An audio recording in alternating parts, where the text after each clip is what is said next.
The smell of freshly sharpened pencils and the faint hum of the air conditioner filled the classroom as Aaliyah Jones sat at her desk, her math textbook open in front of her. She was one of the brightest students in her school, always eager to learn and solve complex problems. Today, however, her excitement for learning seemed to falter as Mr. Owens, her math teacher, called her to his desk. "Aaliyah, I need to have a word with you," he said, his voice low but firm. His pale blue eyes peered over the rim of his glasses, a stern expression on his face. Aaliyah hesitated, her heart beating slightly faster. She gathered her books and approached the teacher's desk, sensing something wasn't right. "I've noticed your grades have been slipping," Mr. Owens began, tapping his pen against the desk as he pulled up her recent test results. Aaliyah looked at the paper in disbelief. A C was circled at the top in bright red ink. "Slipping? But I've always done well in your class," Aaliyah said, her voice trembling slightly. "I studied really hard for this test, Mr. Owens." Mr. Owens leaned back in his chair, the leather creaking under him. He let out a long, almost exaggerated sigh, as if he were a parent disappointed in a child. "That's the thing, Aaliyah. You used to be at the top of your class, but lately it seems like you're struggling. Maybe you're just not keeping up like you used to." Aaliyah frowned, confused. She had always excelled in math, and her recent efforts hadn't been any different. "I don't understand. I've been studying as much as ever, if not more." Mr. Owens smiled. But it wasn't a kind smile. It was the type of smile that didn't reach his eyes. Sometimes we think we're doing our best, but there's a difference between effort and ability. I've been noticing that maybe, just maybe, math isn't your strong suit anymore. The words hit her like a punch to the stomach. It felt as if all the hard work she'd put in was suddenly being dismissed. There was something in the way he said it, too, a tone, a subtle implication. Aaliyah wasn't naive. She'd heard comments like this before. Comments about how black students didn't always measure up in certain subjects. "But I've always been good at math," Aaliyah protested, trying to keep her composure. Mr. Owens gave another long, measured look before leaning in slightly. "It's not about being good, Aaliyah. It's about keeping up. You've got potential, but you need help to stay on track. I think it would be best if we set up some extra tutoring sessions after school." The way he said potential made Aaliyah's skin crawl. It wasn't a compliment. It was a reminder that no matter how hard she tried, he didn't see her as truly capable, at least, not in the way he saw her white classmates.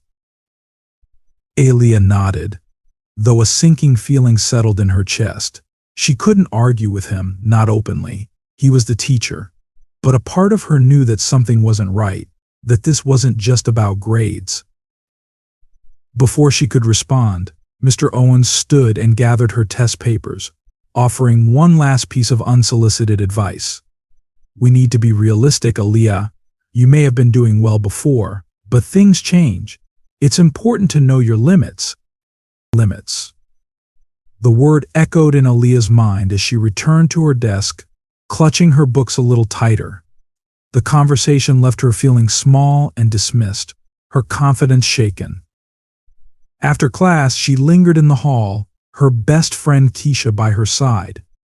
"What did he say to you?" Keisha asked, her dark brows furrowed with concern. Aaliyah shrugged, still processing the interaction. "He says my grades are slipping and that I need extra tutoring. But I've been doing everything right.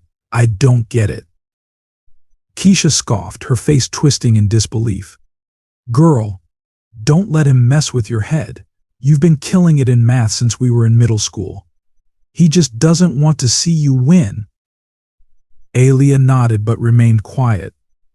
There was something more to this, something she couldn't quite put her finger on.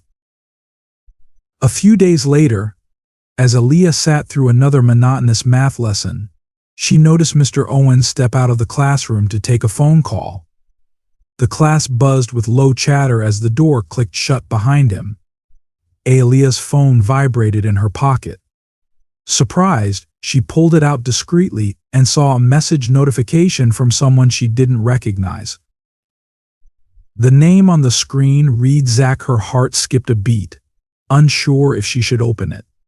Curiosity got the better of her, and she clicked the message.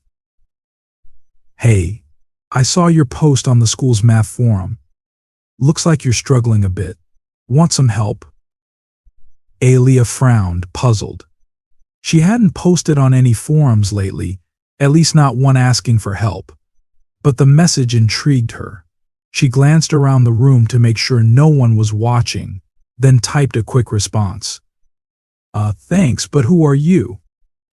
"Within seconds," Zach replied. "Just someone who likes helping out smart people like you. I saw your IQ listed on the forum -132, right? That's impressive." Aaliyah blinked, taken aback. How did he know her IQ? She had only mentioned it once in a school project months ago. Something about the whole situation felt off, but the flattery was undeniable. Someone out there thought she was smart, unlike Mr. Owens, who treated her as if she were falling behind. "Yeah, that's me," she responded, a slight smile creeping onto her face despite her unease. "Want to work through some math problems together? I've got some ideas that might help you ace the next test." Aaliyah glanced at the clock. Mr. Owens was still outside, talking animatedly on his phone. She hesitated, unsure whether to trust this stranger, but something about the way Zach spoke his confidence, his praise, made her feel seen in a way that Mr. Owens never had. She tapped a response. "Sure. Let's see what you've got." Over the next few days, Zach's messages became a regular part of Aaliyah's routine. Whenever Mr. Owens stepped out of the classroom for a phone call or meeting, Zach would message her, offering help with math problems, and even suggesting new ways to approach difficult equations. He was smart, really smart, and seemed to understand the material better than anyone else. The irony wasn't lost on Aaliyah. In class, Mr. Owens continued to downplay her abilities, insisting she needed extra tutoring. But online, Zach praised her for her intellect, reinforcing the belief that she was capable of much more. Keisha, however, wasn't convinced. "Something's not right about this Zach guy," she said one afternoon as they walked home together. "How come he only texts when Mr. Owens steps out? It's weird." Aaliyah shrugged, though Keisha's words echoed some of her own concerns. "Maybe it's just coincidence. Besides, he's helping me, Keisha. I'm finally getting a grip on this math stuff." Keisha stopped in her tracks, folding her arms across her chest. "Aaliyah, you're smart. You don't need some random dude online to tell you that. And you definitely don't need Mr. Owens acting like you're some kind of charity case." Aaliyah paused, considering her friend's words. But the truth was, Zach made her feel validated in a way she hadn't felt in weeks. And with Mr. Owens constantly undermining her, she couldn't shake the feeling that Zach was the one person who saw her true potential. "I know," Aaliyah finally said. "But for now, I just need the help." Keisha sighed, shaking her head. "Just be careful. I don't want you getting mixed up in something you can't control." Aaliyah nodded. But as she walked home alone that evening, her thoughts kept returning to Zach. There was something strange about him, yes, but there was also something comforting, something she desperately needed. Aaliyah sat on her bed, her math textbook open in front of her, but her mind was elsewhere. A notification pinged on her phone, and her face lit up when she saw the message. It was from Zach. "Hey, need help with that problem on page 112. Aaliyah smiled. For weeks, Zach had been her lifeline, always appearing online at the perfect moment when she felt overwhelmed. He was the first person she had met who seemed to really understand her academic struggles. Not only that, but he was the first white person she had ever felt connected to. Growing up in a mostly black neighborhood and attending a predominantly black school, she rarely had meaningful interactions with white people, let alone ones who seemed to truly get her. Her math grades had always been top-notch, but recently, for reasons she couldn't fully grasp, her performance had slipped. Despite doing her homework diligently, she found herself struggling to keep up. Mr. Owens, her math teacher, suggested she needed extra tutoring, and that's when Zach appeared in her life like an answer to her silent prayers. Zach was different from her classmates, and even different from her teachers. He didn't speak down to her. He didn't patronize her or act like her success was surprising because of her race, like some others did. Zach respected her intellect and even praised her for it.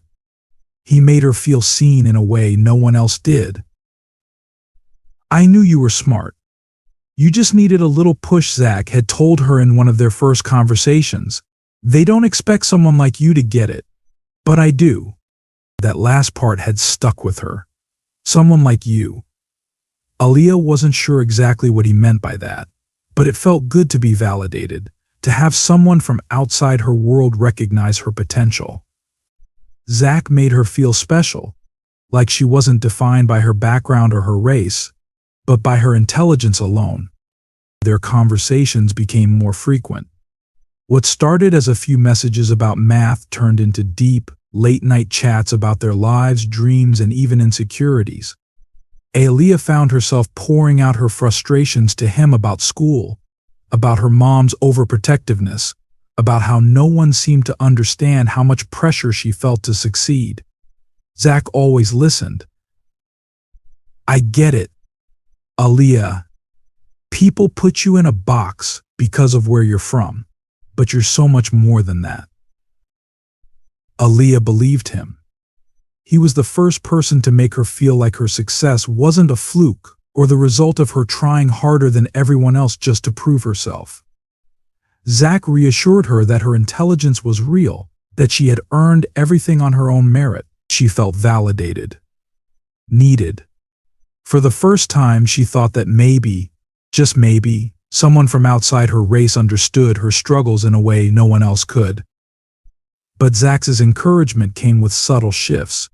He started mentioning how isolated she must feel, how people like them smart, intellectual were often misunderstood. "They don't get us, Aaliyah," he would say. "We're different. You and me, we think on a higher level. They just don't see it." At first, Aaliyah didn't see any harm in it. Zach made her feel like she belonged to something bigger. But in the back of her mind, a small voice whispered doubts. Was Zach really seeing her for who she was? Or was he projecting something onto her? She silenced that voice every time. After all, Zach had been nothing but kind to her. One afternoon, as Aaliyah and Keisha sat together during lunch, Aaliyah was scrolling through her messages with Zach, a faint smile on her face. "You're still texting him?" Keisha asked, her tone carrying a mix of concern and curiosity. Aaliyah shrugged, trying to play it off. "Yeah, he's really smart. He helps me with math, you know." Keisha raised an eyebrow. But you don't think it's a little weird? I mean, you don't even know this guy. What if he's some creep pretending to be someone else?" Aaliyah sighed, putting her phone down. "He's not a creep. We've been talking for weeks now, Keisha. I can tell he's a good person." Keisha leaned in closer, her expression serious. "Aaliyah, come on. You don't really know him. People can say anything online. Just because he helps you with math doesn't mean you can trust him." "I do trust him," Aaliyah insisted, but her voice lacked the usual conviction. Keisha looked at her, the concern in her eyes deepening. "You're one of the smartest people I know, Aaliyah, but sometimes smart people get played because they think they're too smart to be tricked. This guy Zach, he could be anyone. Do you really want to take that chance?" Aaliyah bit her lip, her mind replaying all her conversations with Zach. She hadn't told anyone about how close they had become, not even Keisha. But now, with Keisha voicing her doubts, the unease Aaliyah had pushed aside started to creep in. Keisha continued, her voice lowering, "Look, I get it. It's nice to have someone outside your world who understands you. But Aaliyah, we're black girls in a world that's always looking for ways to exploit us. You can't just trust some random guy you met online. What if he's lying to you? What if he's using you?" Aaliyah frowned. "Why would he do that? What could he possibly gain from me?" Keisha shook her head. "I don't know, but you can't ignore the history. Black girls like us, we've been manipulated, used, and taken advantage of for centuries. Don't forget that. There are people out there who will pretend to be your friend just to hurt you in the end." Aaliyah stared at her lunch, suddenly feeling a knot form in her stomach. Keisha was right. History was full of stories of black girls and women being exploited, their trust betrayed by people who claimed to care about them. Aaliyah had learned about these stories in school, had heard her mother warn her about trusting too easily in a world where people often saw her skin color before her humanity. But Zach, he was different, wasn't he? "I get what you're saying," Keisha, Aaliyah said slowly, "but Zach's not like that. He's helped me with so much. And he's always been respectful. He doesn't treat me like I'm just some black girl who's supposed to fail." Keisha sighed. "I know you want to believe that, but please just be careful. If you're going to meet him, make sure it's somewhere public. Don't meet him alone, Aaliyah. I'm serious." Aaliyah looked up, her expression softening. "I'll think about it, okay?" Keisha nodded, but the worry in her eyes didn't fade. "I'm just looking out for you. I know you're smart, but that doesn't mean you're invincible." As the bell rang and they gathered their things, Aaliyah felt a weight on her chest. Keisha's words echoed in her mind as she walked to her next class. She trusted Zach, she really did, but Keisha's warnings gnawed at her. What if Zach wasn't who he said he was? What if this whole thing was a mistake? Later that night, Aaliyah lay in bed, her phone lighting up with another message from Zach. She hesitated before opening it, Keisha's voice still in her head. "You okay? I haven't heard from you all day," the message read. Aaliyah stared at the screen, her fingers hovering over the keyboard. For the first time since they started talking, she wasn't sure how to respond. The evening sky was turning a deep shade of orange as Aaliyah Jones stood in front of the bathroom mirror, her hands trembling slightly as she fixed her hair. Her heart raced not from excitement, but from the unease that clung to her every thought. The message from Zach, the boy she had been talking to online for weeks, was still fresh in her mind. "Can't wait to finally meet you." She couldn't believe how fast it had all escalated, how a simple conversation about math problems turned into something so personal, so intense. But here she was preparing to meet him, lying to her mother in the process. She took a deep breath, gripping the sink as if steadying herself for what was to come. Just get through tonight, she told herself. It would be fine. In the living room, LaToya Jones, her mother, sat on the edge of the couch, already uneasy about the evening. "So, you're going out with Keisha tonight?" she asked, her voice gentle but layered with suspicion. Aaliyah froze momentarily before walking out of the bathroom, forcing a smile. "Yeah, we're just going to grab something to eat and maybe hit the mall. Nothing big." LaToya's gaze bore into her, the kind that could peel back layers of secrets. She had been a single mother long enough to know when her daughter wasn't telling the full story. "You know I don't like you going out this late," she said slowly, "and especially not to the other side of town." Aaliyah kept her face neutral, though her mind buzzed with anxiety. The neighborhood she was going to meet Zach in wasn't just the other side of town, it was a predominantly white area with a deep, unsettling history of racial tension. People like her black girls were not exactly welcome.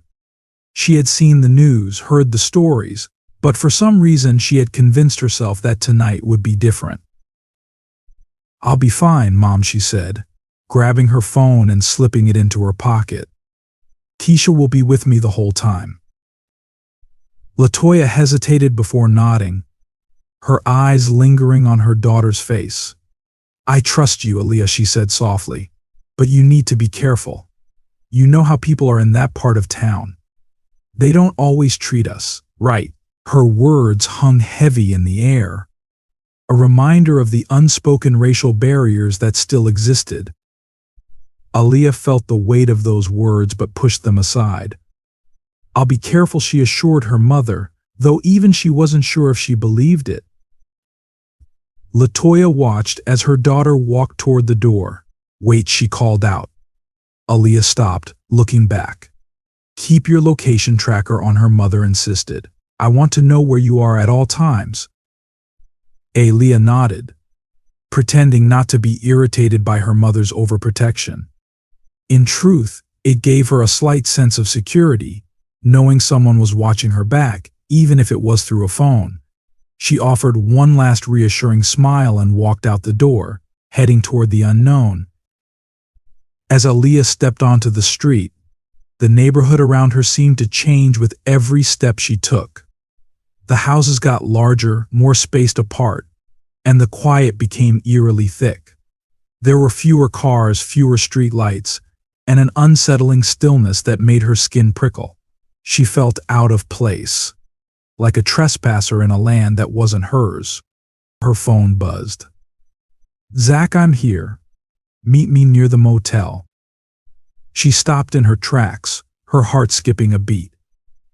A motel? The thought made her pause.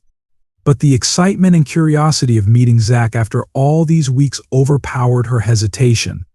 She took a deep breath and kept walking, each step feeling heavier as she neared the meeting spot.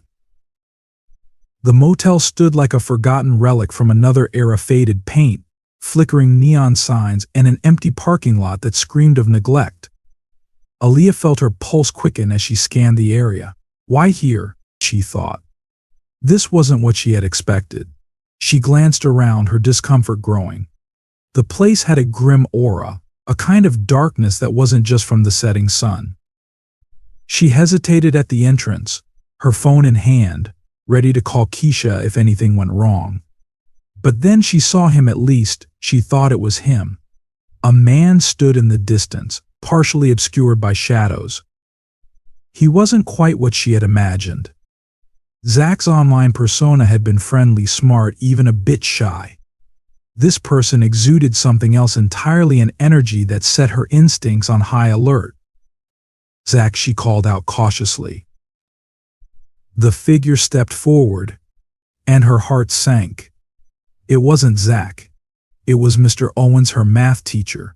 Her blood ran cold. Surprised, Mr. Owens smiled.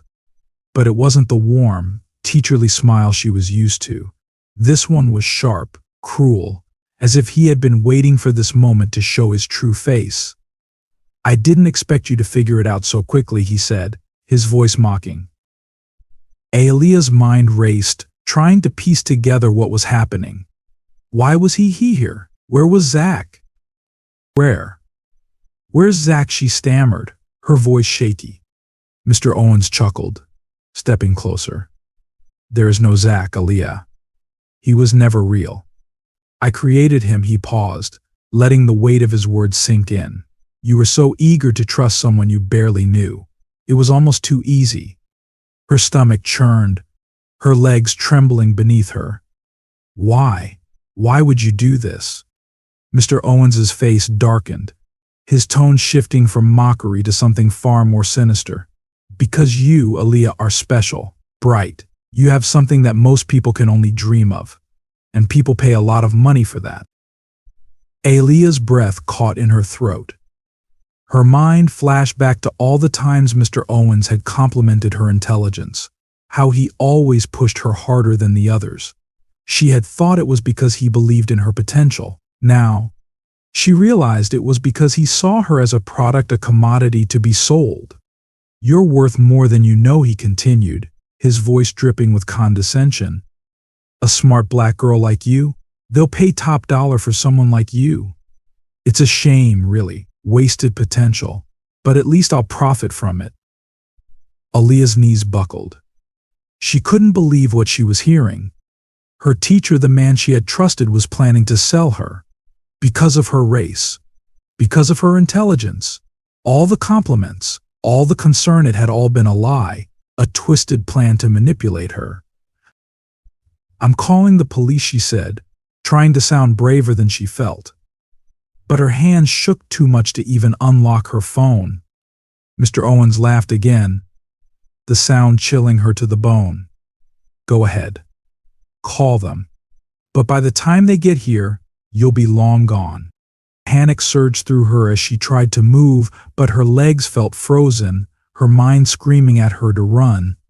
Just as she turned to sprint, she heard the distant sound of tires screeching. It was faint, but enough to give her a sliver of hope. Her mother. Keisha. They were coming. Mr. Owens's smile faltered as he heard it too. For the first time there was a flicker of doubt in his eyes. Aaliyah seized the moment, adrenaline flooding her body as she bolted for the entrance. Get back here, Mr. Owens shouted, his voice losing its cool facade. But she didn't stop. She burst through the motel doors, the cool night air hitting her face like a lifeline. And then she saw at the car headlights, her mother's car. The world seemed to move in slow motion as LaToya jumped out of the car, running toward her daughter, tears streaming down her face. Keisha followed close behind, holding up her phone, the tracker on full display. Mr. Owens stood frozen in the doorway, realizing his plan had failed. Keisha's heart pounded as she stared at her phone screen, watching the blinking dot move slowly on the map. Her hands shook, the weight of fear settling in her chest. Come on, Aaliyah, where are you? She muttered under her breath, her finger scrolling across the map to follow Aaliyah's location. The AirTag signal was still active, showing that Aaliyah had stopped in a secluded part of town. The dingy, unfamiliar neighborhood sent shivers down Keisha's spine, and she knew something was very wrong. Mom, you have to hurry, Keisha called out to LaToya, who was already dialing the police, panic thick in her voice. It's not safe for her out there. She's supposed to be with me, but she's not. LaToya's eyes flashed with a mix of fear and frustration. She knew the risks, the dangers black girls like Aaliyah and Keisha faced every day, but this felt different, deeper. She trusted Aaliyah, trusted that her daughter was smart enough to stay safe, but LaToya could never shake the sense of dread that lived in the back of her mind, the fear that her daughter could be preyed upon by someone who saw her not as a human being, but as a target. I'm on it, LaToya said, her voice trembling but firm. She jumped into the car with Keisha, the AirTag's tracking app open on the dashboard. They drove in silence, the tension in the car growing thicker with every mile. The police had agreed to follow them, and LaToya kept glancing in the rearview mirror, knowing their presence was crucial. She could feel her pulse in her throat as they neared the location where the AirTag had stopped. It was a rundown motel, cheap, dirty, and the perfect hiding spot for something sinister. Keisha broke the silence. This doesn't feel right, Mrs. Jones. What if he hurts her? What if we're too late? LaToya swallowed hard, her grip tightening on the wheel. We're not too late. We won't be. We're going to get her out of there, but even as she said the words, doubt gnawed at her resolve. They pulled into the parking lot, the neon vacancy sign flickering like a dying light. LaToya parked the car and waited, every second stretching painfully long until the police cruiser pulled up beside them. We track her inside, LaToya said, stepping out of the car as she pointed at the signal on her phone. She's in there. I know it. The officers, who had arrived just moments earlier, exchanged wary glances. We'll handle it, one of them said, but LaToya wasn't having it. I'm coming with you. "That's my daughter in there," she insisted, her voice firm. The AirTag signal pinged again, confirming Aaliyah's presence in one of the farthest rooms of the building. As they approached the door, LaToya's heart raced, her fingers twitching with fear and anger. She hadn't noticed until now just how much Aaliyah meant to her, how this moment could change everything. An officer knocked sharply on the door. For what felt like an eternity, there was no sound, no movement. Keisha squeezed LaToya's hand, her wide eyes reflecting the terror they both felt. Finally, the door creaked open, and there stood Mr. Owens, dressed in a calm demeanor that betrayed the horror of his actions. "Can I help you?" he asked, feigning innocence. But LaToya could see the flicker of recognition in his eyes, the twitch of discomfort. "Where's Aaliyah?" LaToya demanded, stepping forward. Mr. Owens tried to keep his composure, but his calm mask was slipping. "She's fine," he said, his voice betraying him. "We were just having a tutoring session, nothing out of the ordinary." The police officer pushed past him, heading inside the dimly lit room. In the corner, they found Aaliyah, scared but unharmed, curled up on the bed, her wide eyes locked with LaToya's, and tears instantly filled her eyes. "Mom," she cried, running into LaToya's arms. "I didn't know what was happening. I thought he was helping me." LaToya held her daughter tight, her eyes filled with a burning mix of anger and relief. Mr. Owens's calm facade as the officers began handcuffing him.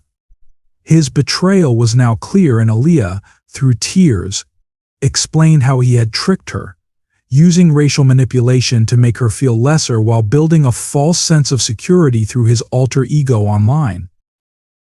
"He said he liked me because I was smart, but it was all a lie," Aaliyah sobbed. "He used me, Mom. He knew I was different, and he hated me for it." As the police led Mr. Owens away, the weight of his actions fell heavy on everyone's shoulders. The AirTag, which had been sewn into Aaliyah's bag as a precaution against the very dangers they'd been taught to fear, had saved her life, but the scars of betrayal were deep. As the aftermath of the situation unfolded, LaToya stood by Aaliyah's side, her heart filled with both relief and sadness. She had done everything she could to protect her daughter, but the world was more dangerous than even she had prepared for. The police interviewed Aaliyah in the motel parking lot, and she recounted the horrifying ordeal. Mr. Owens had preyed on her intellect and her race, using both against her in a cruel twist of manipulation. He had never truly cared about her success. He saw her as a commodity, an object to exploit for profit. His smooth words had hidden the ugly reality that even those who seem helpful can harbor the darkest intentions. "Parents need to know," LaToya told the officer, her voice steady but filled with emotion. "They need to understand that just because someone works with your child, just because they seem like they care, it doesn't mean they don't have other plans. We can't let our guard down, not when it comes to our kids." She turned to Aaliyah, who was now leaning against Keisha for support. "I've always told you to be careful, that people see us differently because of our skin," she said softly. "But I never thought it would be someone like Mr. Owens."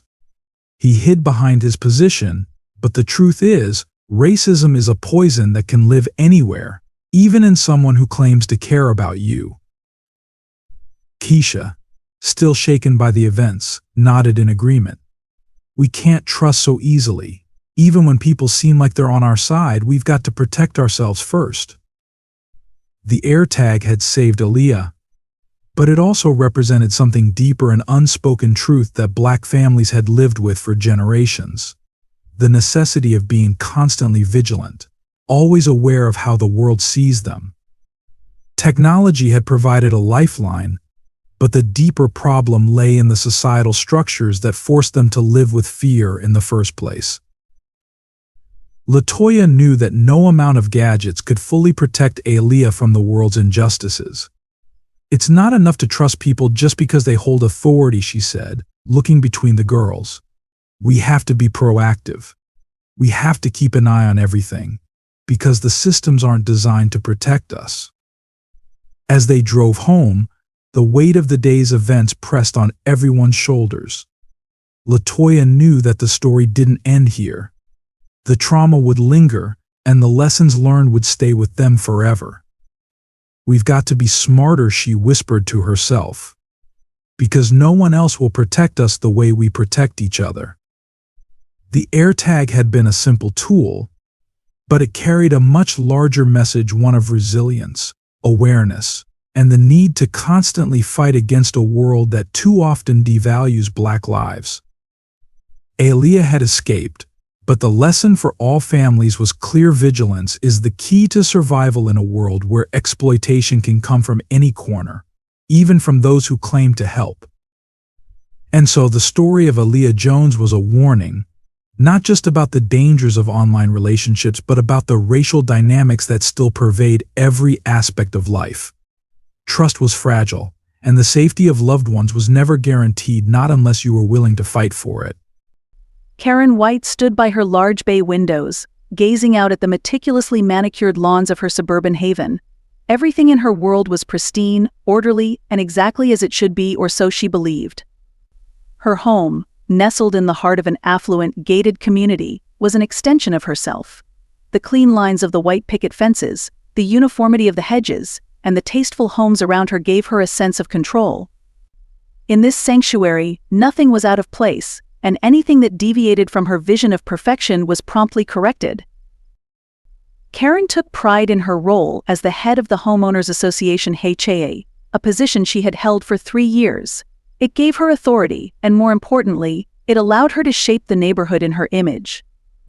The HOAA was her fortress, her means of enforcing the unspoken rules that maintained the community's purity. To Karen, purity meant cleanliness, order, and most importantly, the preservation of a certain type of resident, white, wealthy, and aligned with her ideals.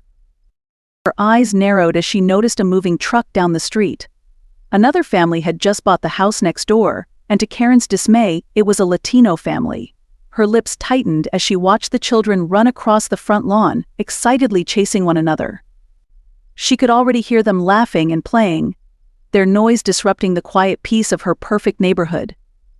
More of them, she muttered to herself, gripping the windowsill tightly. First the greens, now this. The property values will plummet if we keep letting just anyone move in. To Karen, these families were intruders. She didn't voice her objections openly, not yet. That wasn't her style. Instead, she sent subtle emails, had polite conversations, and enforced HOA rules with a passive-aggressive smile. She prided herself on always being polite, though her intentions were far from kind. She was the gatekeeper of her perfect world, and she would not let anyone, especially people of color, ruin it. At the latest HOA meeting, Karen had discussed the ongoing issue of property upkeep, indirectly pointing out that some of the new residents, specifically those of color, weren't meeting the community standards. She made sure her comments dripped with the perfect balance of concern and veiled superiority, so no one could accuse her of being overtly racist. After all, she wasn't racist, she just wanted to protect her investment, her community. We have a standard to uphold, she reminded the board, her voice sharp yet civil. If we let things slip now, the wrong people will get comfortable here, and before you know it, this place will be unrecognizable. The board members, mostly in agreement, nodded. But there was an undercurrent of unease in the room. Karen noticed it, but chose to ignore it.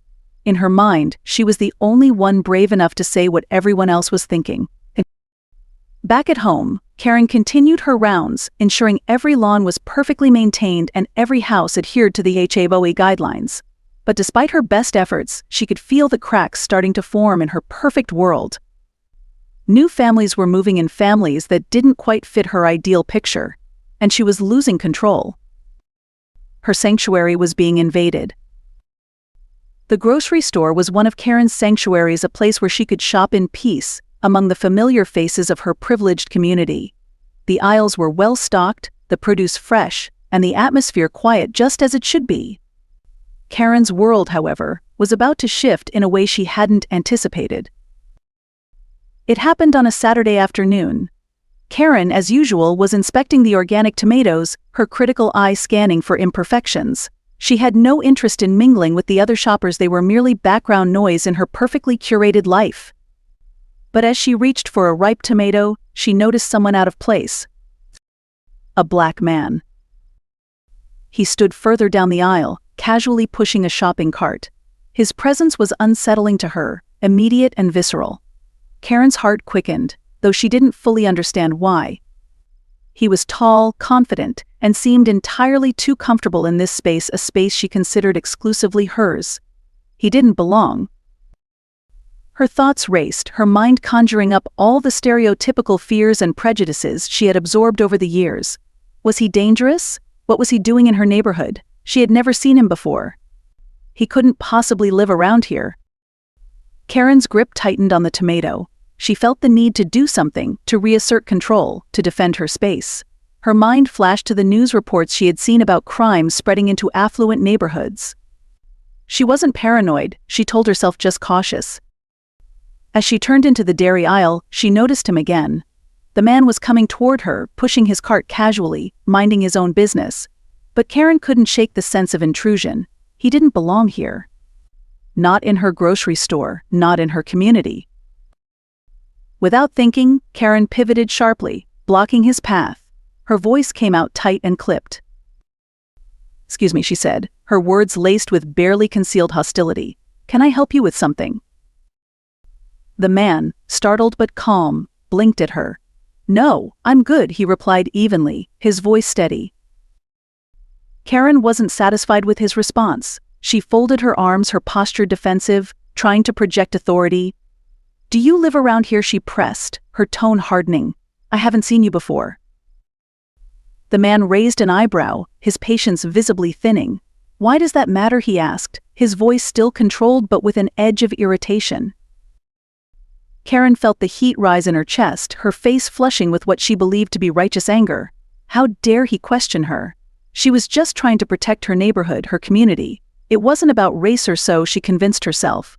It was about order. It was about safety. She wasn't racist.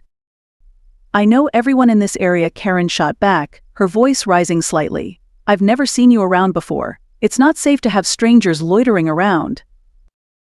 The man's expression shifted. His patience was wearing thin, but he remained calm. "I'm not loitering," he said firmly. "I'm shopping, just like everyone else." But Karen wasn't listening anymore. Her mind had already made up its narrative. This man was a threat. He was disrupting the peace she had so carefully curated. She needed to stop him.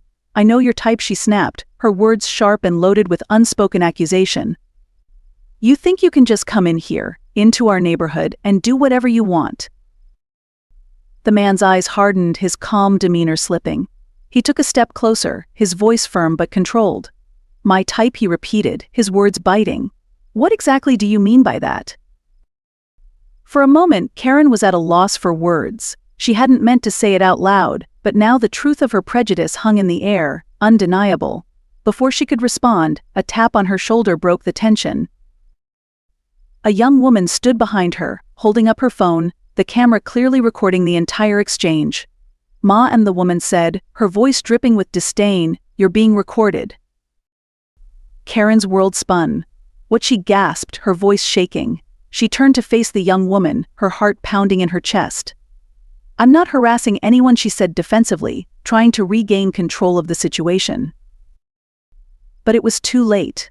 The camera was on, the eyes of the grocery store were watching, and Karen's carefully constructed world was starting to crumble. "You're harassing this man," the young woman said, her tone unapologetic. "I've been watching the whole thing, and you're way out of line." Panic surged through Karen. Harassing? She wasn't harassing anyone. She was just protecting her community, doing what she thought was right. But now, with every second ticking by, she realized the narrative had slipped out of her hands. The man in front of her remained calm, his expression shifting from frustration to something that looked almost like pity. "You should leave," he said quietly, his words final. Karen's mouth moved, but no words came out. She could feel the weight of the other shopper's eyes on her, the quiet judgment suffocating. Her face flushed with embarrassment and fear as she realized the situation was spiraling out of control. Without another word, Karen turned and stormed out of the store, leaving her half-filled cart behind. The world she had tried so hard to control was slipping through her fingers, and for the first time, Karen realized just how powerless she truly was. The light from Karen White's phone flickered in the dark as she turned over in bed, her fingers itching to scroll through her social media feed. The notification pinged again. Karen hesitated, still groggy from the events of the day. The grocery store incident gnawed at her conscience, but she shrugged it off like an inconvenient fly. She wasn't wrong, was she? That man, Terrence Johnson, didn't belong there, at least not in her mind. She had been protecting her community, hadn't she? But the world was about to tell her otherwise. With a deep breath, she tapped the notification. Her heart dropped. There it was, the video, a 2-minute clip of her heated confrontation with Terrence in the grocery store, plastered all over social media. Racist Karen attacks innocent black man, the caption read, bold and unapologetic. In the video, her face was contorted with anger, her words drenched with a superiority that now felt foreign to even her own ears. The comments below the post were vicious. Another privileged Karen, thinking she owns the place. Disgusting. This is what racism looks like in broad daylight. She's everything that's wrong with this country. Her hands shook as she scrolled through the thousands of comments, shares, and reposts. The video was everywhere: Twitter, Instagram, Facebook. News outlets were picking it up, local headlines calling her the face of white privilege. Her image, once pristine in the gated community, had now become a symbol of white entitlement, a term she had only heard whispered in distant political debates, but never imagined would be associated with her. For the first time, Karen felt the walls closing in. The neighbors she once called friends, people like Melissa Reed, who had always eagerly sought her approval for book clubs and social events, were no longer returning her calls. The local Hawaii chat that she once dominated was eerily quiet, and those who dared respond gave curt, indifferent replies. Melissa texted her, "Karen, maybe it's best if you don't come to the meeting this week." Karen stared at the text, her stomach twisting into a knot. She had always prided herself on her place in the neighborhood, a leader, an example to others. But now, everything felt precarious, slipping through her fingers. Her world, built on routine and status, was crumbling. The relentless buzzing of her phone yanked her back to the present. Another notification, this time, from an old friend in college. "Karen, what happened to you? This isn't the girl I knew." She felt a sting in her chest, the words cutting deeper than she expected. She clicked the message away. Her thoughts spiraled, bouncing between anger, denial, and confusion. "I'm not racist," she whispered, almost trying to convince herself. "I was just protecting my community. I wasn't wrong," but the truth was harder to swallow with each passing second, the backlash too loud to ignore. Brad walked into the bedroom, phone in hand, his face a mask of tension. He glanced at Karen, his lips pressing into a thin line. "Have you seen it?" Karen asked, her voice barely audible. He didn't respond immediately, only nodded, eyes cold. "It's everywhere, Karen. People are calling. The Hawaii is going to address it. You've really done it this time." There was no comfort in his voice, just cold distance, and it stung. Karen stared at him, desperate for some reassurance, but his silence was louder than any condemnation. He stood by the door, his body language rigid, distant, as if he couldn't wait to leave the room. For a brief moment she wanted to scream, to tell him that she had only done what she thought was right. But the words died in her throat, drowned out by the deafening roar of her public shaming. She reached for him, but Brad was already gone, retreating into his office. The house, once a fortress of comfort and security, now felt like a cage. Outside, Karen could hear the muffled voices of reporters gathering, their cameras poised for any movement. The internet had come for her, and it wasn't letting go.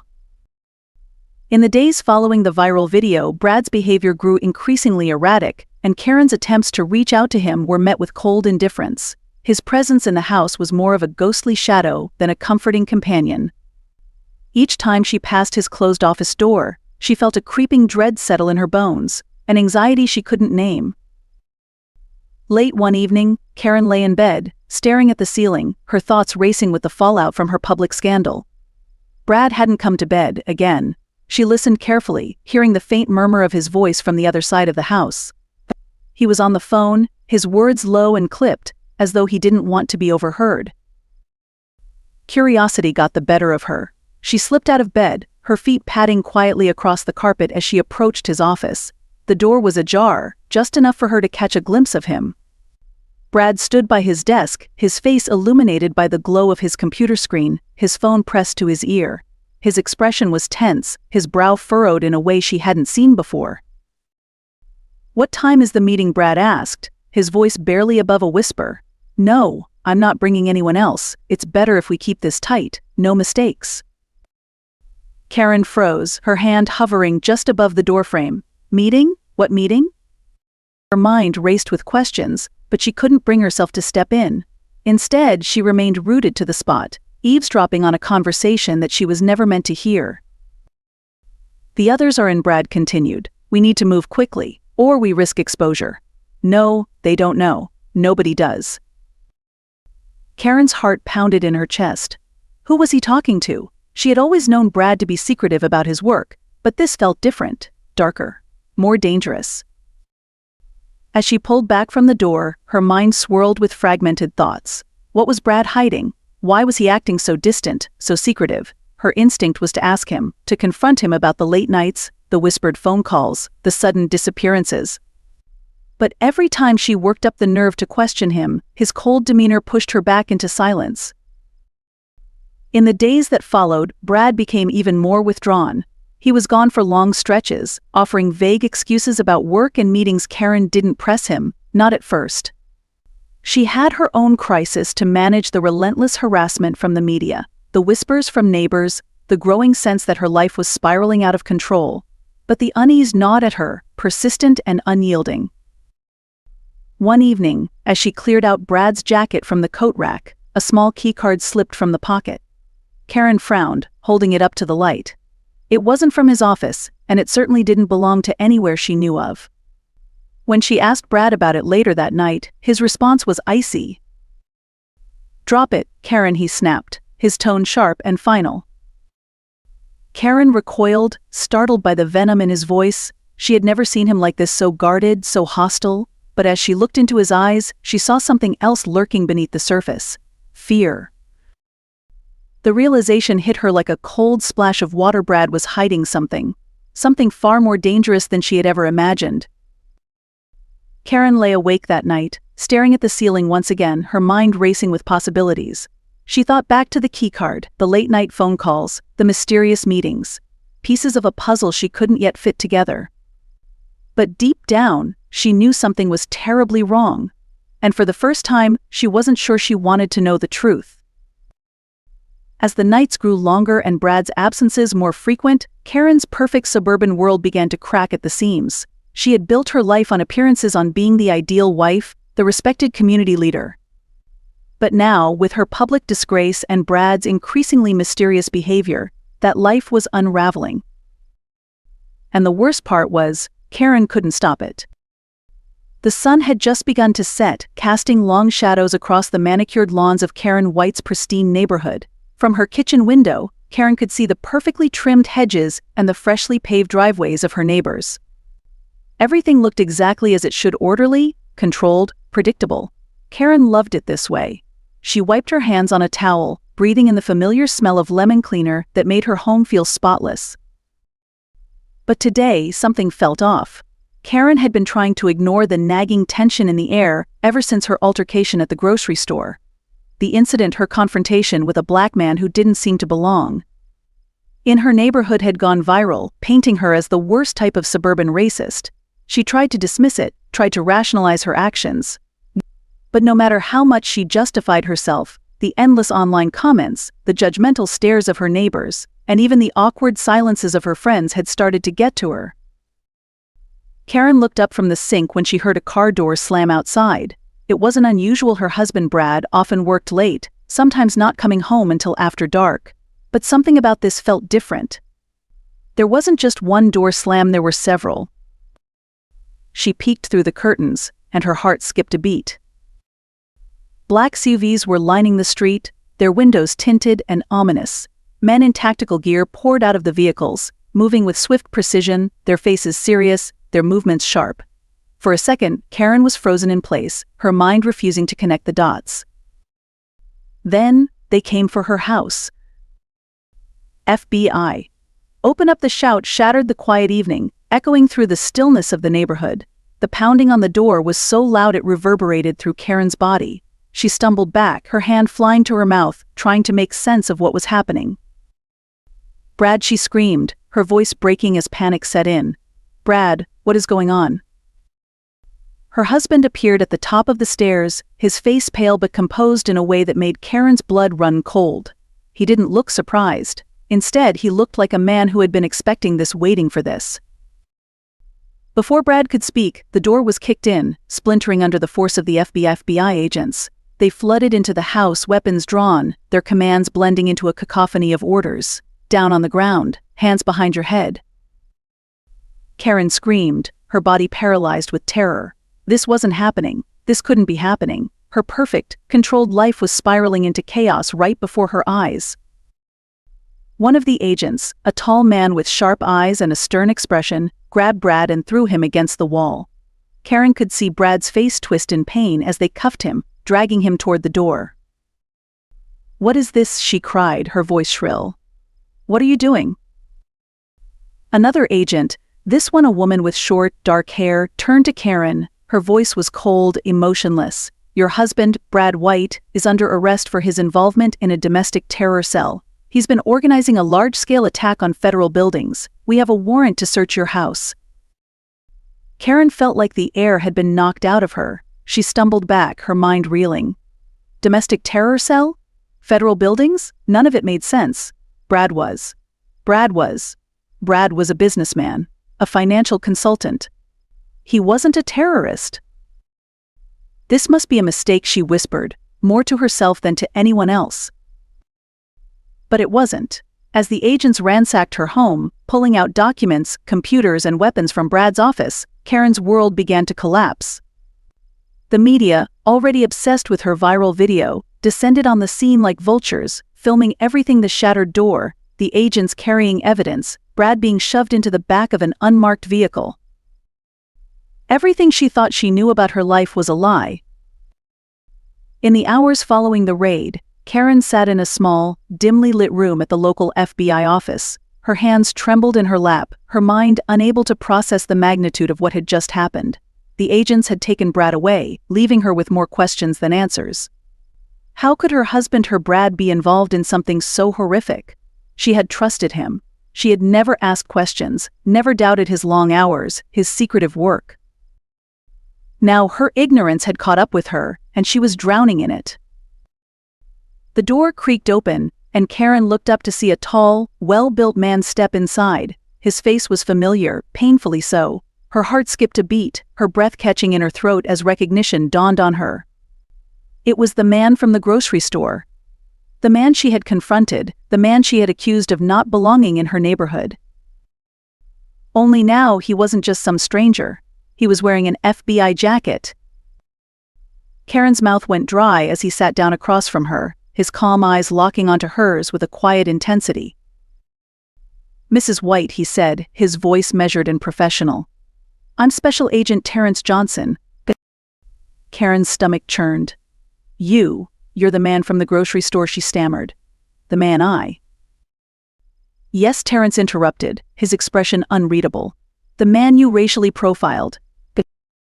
Karen flinched, her face flushing with shame. She wanted to defend herself, to explain that it wasn't what it seemed, that she was just being cautious. But the words died in her throat. There was nothing she could say that would erase what she had done. Terrence didn't let her off the hook. "You saw me, a black man, and immediately assumed I didn't belong in your community. You accused me of being dangerous, of being a threat, all because of the color of my skin." "I didn't know," Karen whispered, her voice barely audible. "No," Terrence said, his voice hardening. "You didn't know, but you didn't care to find out either." The silence between them was suffocating. Karen felt like the walls of the room were closing in on her, the weight of her guilt pressing down on her chest. She had been so quick to judge, so quick to assume the worst. And now, the man she had wronged was the one sitting across from her, holding her fate in his hands. Terrence leaned back in his chair, his eyes never leaving hers. For months, we've been investigating your husband. Brad is a key player in a white nationalist terror group. We've been watching his movements, tracking his communications. The night you confronted me in the grocery store? I was there because I was tracking your husband. Karen's head spun. The man she had treated with such contempt, the man she had belittled and accused, had been working to stop a domestic terror attack. Her husband, the man she had trusted for years, was the real threat.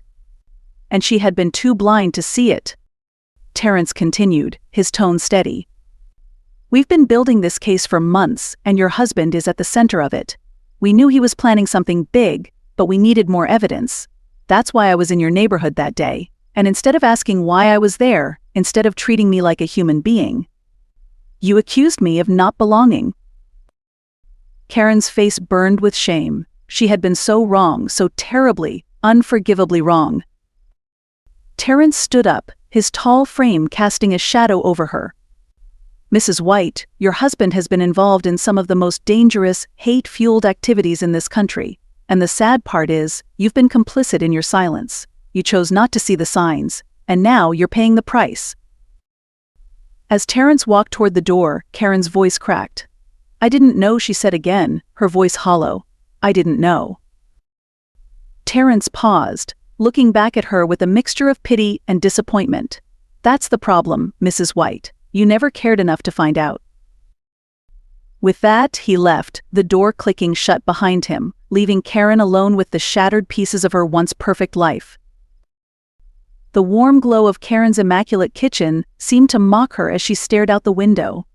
The streets outside were quiet, but she knew better. Behind the drawn curtains of her neighbors' homes, whispers were spreading like wildfire. The viral video of her confrontation with Terrence had blown her life apart. In the footage, she was seen as the embodiment of suburban racism, angry, defensive, ignorant. Her words had been dissected by millions online, strangers who had no qualms about labeling her a Karen and much worse. Her phone buzzed constantly, not with the friendly texts she once received, but with hateful messages. How could you read? I thought you were better than this, said another. Even Melissa, her closest friend, had stopped answering her calls. Karen's carefully curated world, built on appearances and social status, was crumbling before her eyes. The isolation became unbearable. The coffee mornings, book clubs, and social gatherings she had once dominated were now held without her. She could see them through the window groups of neighbors who no longer invited her. Her spotless house, once her pride, now felt like a cage. It wasn't just the public shame that was destroying her. Brad's arrest had unleashed a tidal wave of scrutiny from the FBI. Karen sat in her living room, trembling as agents searched every inch of her home. They combed through Brad's office, confiscating files, computers, and flash drives. Every thud of an agent's boot against her hardwood floors was a reminder that her life would never be the same. She had known Brad was secretive, but she never imagined he could be involved in something so monstrous. A terrorist, she whispered to herself in disbelief, unable to comprehend it. But the evidence was overwhelming. As the FBI uncovered more about Brad's activities, they began to suspect that Karen, too, had a role to play. Her proximity to Brad made her an inevitable target. She tried to explain to them that she didn't know, that she was innocent. But her ignorance, in the eyes of the FBI, was not a defense, it was complicity. She was questioned relentlessly, the agents' voices probing every aspect of her life, and doubt gnawed at her insides. One agent had been particularly cold. How could you not have known? A wife knows her husband's life, he said, his tone sharp with accusation. Ignorance won't save you, the words clung to her, suffocating her. What? How could she have been so blind? Days passed, and Karen was called back to the FBI office. This time, it wasn't the usual barrage of questions from faceless agents. She was ushered into a small, windowless room, where Terrence Johnson sat calmly, his FBI badge clipped to his dark suit. The same man she had once berated for simply existing in her grocery store. The same man whose patience she had tested with her prejudice. Karen's heart pounded in her chest as she sat across from him. Terrence was composed, unflinching, as if the weight of what she had done didn't affect him. But it did. She could feel it. "Do you know why you're here?" Terrence asked, his voice calm but firm. Karen swallowed hard, her throat dry. I didn't know, she stammered, her voice trembling. I didn't know about Brad, about any of it. Terrence's eyes flickered with something, disappointment, perhaps, or frustration. Didn't know, he repeated, leaning forward slightly, or didn't want to know. The question hung in the air like a blade. Karen felt her defenses crumbling. Terrence wasn't shouting at her, he wasn't even angry, but the calm in his voice made his words hit even harder. You judged me without knowing me, Terrence said, his eyes never leaving hers. You saw my skin, and you assumed. And all the while, your own husband was involved in something far worse than anything you could have imagined. Karen's breath caught in her throat. The irony of the situation was suffocating. She had been so consumed by her own prejudices, by her need to protect the purity of her neighborhood, that she had missed the real danger lying next to her in bed every night. Your ignorance, Terrence continued, is what blinded you. You were so focused on keeping people like me out of your world, you didn't see the danger in your own home. You didn't see the hate that was growing right beside you. The weight of his words crushed her. For the first time, Karen felt the full force of her actions. She had been wrong, so wrong, and now there was no going back. Karen sat alone in her kitchen, staring at her phone. She had tried calling Melissa again, but there was no answer. It had been days since they last spoke. Desperate for some kind of support, she decided to visit her friend's house. Maybe, in person, things would be different. She walked the short distance to Melissa's front door, her heart heavy with dread.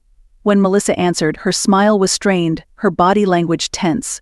Karen could feel the distance between them. Melissa, Karen began, her voice shaky. I know things have been difficult, but we've been friends for years. I need you. Melissa's face hardened. Karen, this isn't about our friendship, she said quietly, glancing around to make sure no one was watching.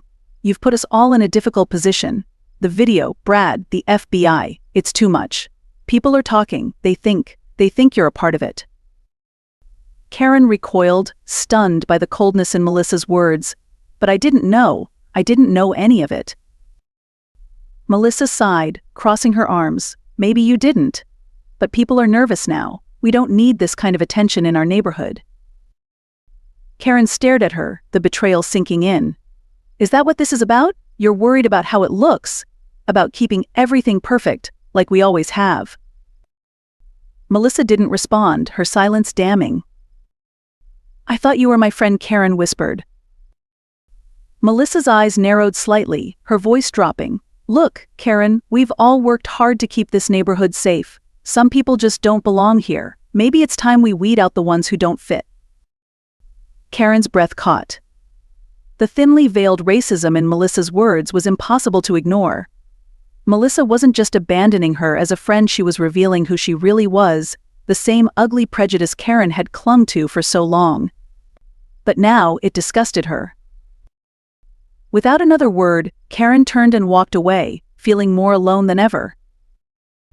As Karen's world crumbled, the FBI investigation grew larger, exposing more members of the white nationalist cell Brad had been a part of. News reports began detailing the extent of the group's activities, targeting minorities, planning attacks, and spreading hate. The deeper the FBI dug, the more it became clear that this wasn't just about Brad. This was part of a nationwide movement, one that had infiltrated suburban communities across the country. Terrence Johnson became a key figure in the investigation, not just because of his role in bringing down the terror cell, but because of his resilience in the face of racism. His calm, steady demeanor during the interrogation of Karen, his ability to rise above her prejudices, made him a symbol of justice in a world still plagued by racial hatred. As Karen watched the news from the isolation of her home, she couldn't help but feel the bitter irony. The very system of racial privilege she had once upheld was now being dismantled, piece by piece. And her downfall was part of that destruction. The FBI, under increasing public pressure, was cracking down on white nationalist groups across the country, and Karen's ignorance had played a part in exposing the very thing she had unwittingly protected. In the end, Terrence stood as a beacon of hope, a reminder that justice was possible, even in a world still mired in prejudice, and Karen, once so certain of her place in the world, was left to reckon with the consequences of her blindness and her complicity. Her life would never be the same, The golden glow of the setting sun reflected off the towering glass exterior of Golden Pinnacle Resort, casting long shadows across the entrance. Aisha Robinson stepped out of the sleek black car, adjusting her jacket with a confident smile. Her deep brown skin seemed to gleam under the fading light, and her presence exuded both elegance and quiet strength. Her hair was neatly styled, her movements poised, and her tailored business suit spoke volumes of her success and professionalism.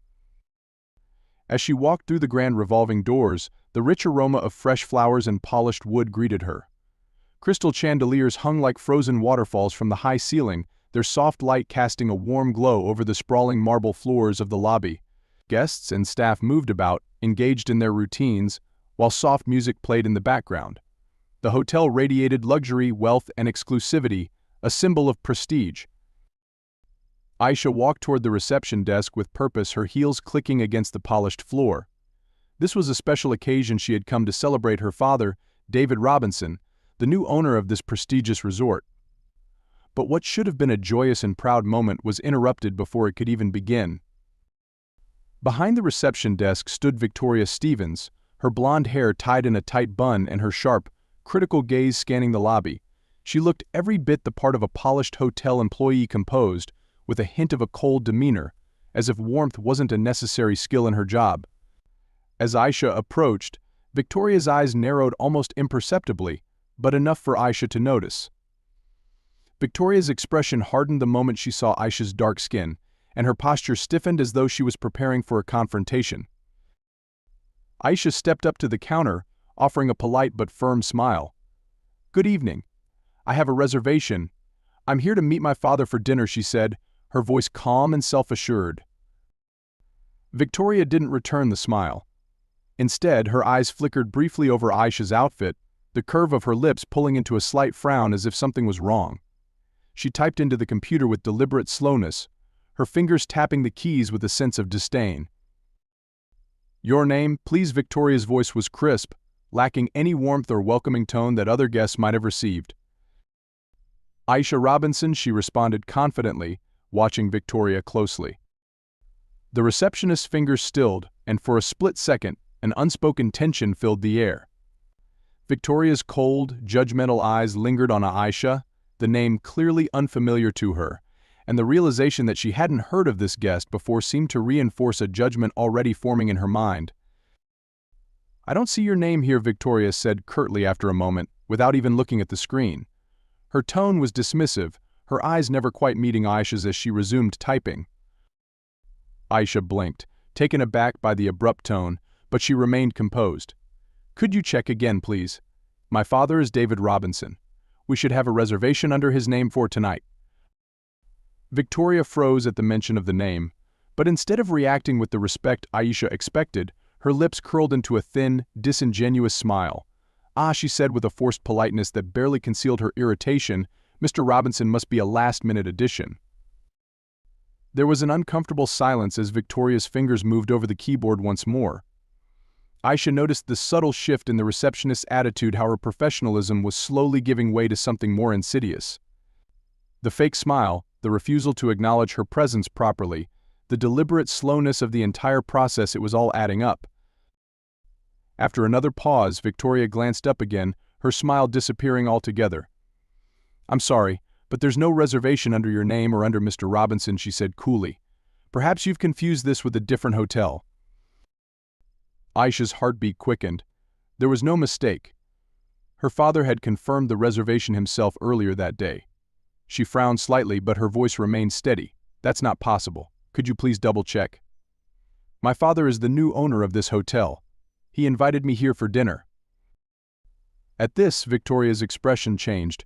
Her eyebrows lifted in surprise, but instead of acknowledging the possibility, her eyes flashed with something darker: resentment, perhaps even contempt. Her next words were laced with thinly veiled hostility. "Look," Victoria said, lowering her voice but with a cutting edge, "I've worked here long enough to know when someone doesn't belong. If you don't have a reservation, I'll have to ask you to leave. This is an exclusive establishment, and we have certain standards to maintain." Aisha felt a wave of indignation wash over her. It wasn't just the words, it was the way Victoria spoke them, as if Aisha's mere presence was offensive. Her chest tightened with the realization of what was really happening. She had seen this before many times, and now, here it was again, this time, in the place her father now owned. Aisha took a deep breath, reminding herself of who she was. She had dealt with people like Victoria before, and she refused to let the moment break her. "I'm not trying to cause any trouble," she said, her voice calm but firm. "But I am here for a reason, and I expect to be treated with the same respect as any other guest." Victoria's eyes flashed again, this time with something closer to anger. "Respect is earned," she said sharply, "and it's clear that you're mistaken about this place. Certain people might think they can just walk in wherever they want, but that's not how it works here." There it was, the blatant racism, the words "certain people" hanging in the air like a poisonous cloud. Aisha's jaw tightened, her fists clenching at her sides. For a brief moment she felt the urge to lash out, to demand the respect she was owed. But she knew better than to escalate the situation, at least, not here, not now. "I see," Aisha said quietly, her voice strained but controlled. She straightened her shoulders and met Victoria's gaze head-on. "I'll be sure to let my father know about this." With that, Aisha turned on her heel and walked away from the desk, her heart pounding in her chest. She could feel the eyes of the other guests and staff on her as she left, their whispers following her like shadows. The humiliation burned, but she refused to let it show. This wasn't the end, not by a long shot. As Aisha stepped outside, the cool evening air hit her skin, but it did little to calm the storm raging inside her. She pulled out her phone, her fingers trembling with both anger and frustration. She dialed her father's number, knowing that this wasn't something she could let slide. "Dad," she said when David answered, her voice steady despite the turmoil inside her. "There's something you need to know." Back in the lobby, Victoria watched Aisha leave, her lips curling into a satisfied smirk. She turned to one of her colleagues, who had been watching the scene unfold from the side, and shrugged dismissively. "Some people just don't get it," Victoria muttered under her breath. "They think they can just walk in and act like they belong. It's a shame, really." Her colleague nodded, though she remained silent, clearly uncomfortable with Victoria's open display of racism. But she said nothing, choosing instead to keep her head down and continue her work.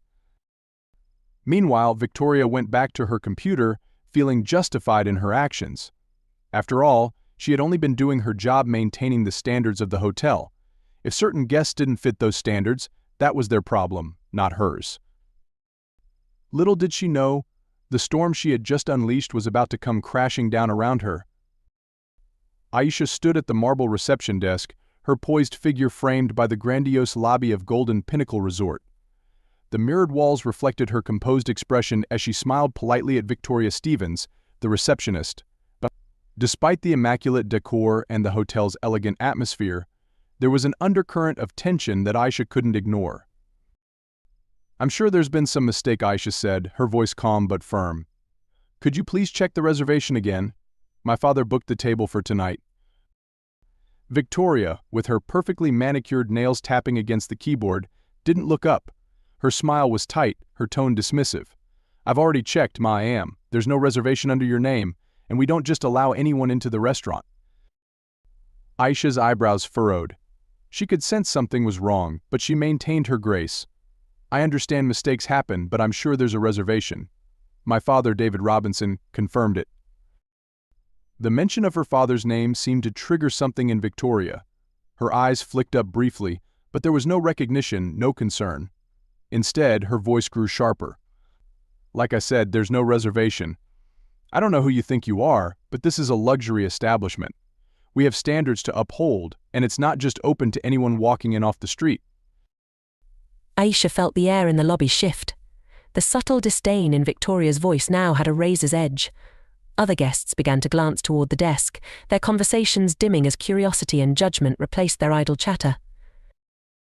"I'm not asking for special treatment," Aisha said, her voice still measured despite the tightening in her chest. "I'm simply asking you to check again." At this, Victoria sighed dramatically, as if she were being asked to perform a Herculean task. She spoke louder this time, loud enough for the nearby guests to hear. "I already checked, and we don't accommodate people who just show up without proper reservations. We don't tolerate troublemakers here." Aisha's face remained stoic, But inside, the word troublemakers felt like a slap. She knew exactly what Victoria was implying. The receptionist's voice rang through the lobby, growing sharper with each word. A few guests stopped to watch the spectacle, their expressions ranging from indifferent curiosity to outright judgment. "This hotel has a reputation to maintain," Victoria added, her voice laced with superiority, "and people who don't fit that standard, well, they should look elsewhere. I suggest you leave now before this becomes more of an issue." Aisha's fingers curled into her palms. The tension in the air thickened, and her heart pounded as she glanced around. People were starting to stare, and whispers began to ripple through the crowd. A sinking feeling settled in her stomach. She knew she was being judged not just for standing at the reception desk, but for being who she was, someone Victoria believed didn't belong. Aisha could feel the weight of the stares pressing down on her. The subtle glances, the raised eyebrows, and the sneering lips of the onlookers all began to blend into a wall of quiet contempt. She had felt judgment before, dealt with those unspoken looks her entire life. But this was something more overt, something more insidious. The whispers grew louder as the seconds dragged on, and Aisha's senses seemed to heighten. She caught fragments of hushed conversations floating through the lobby.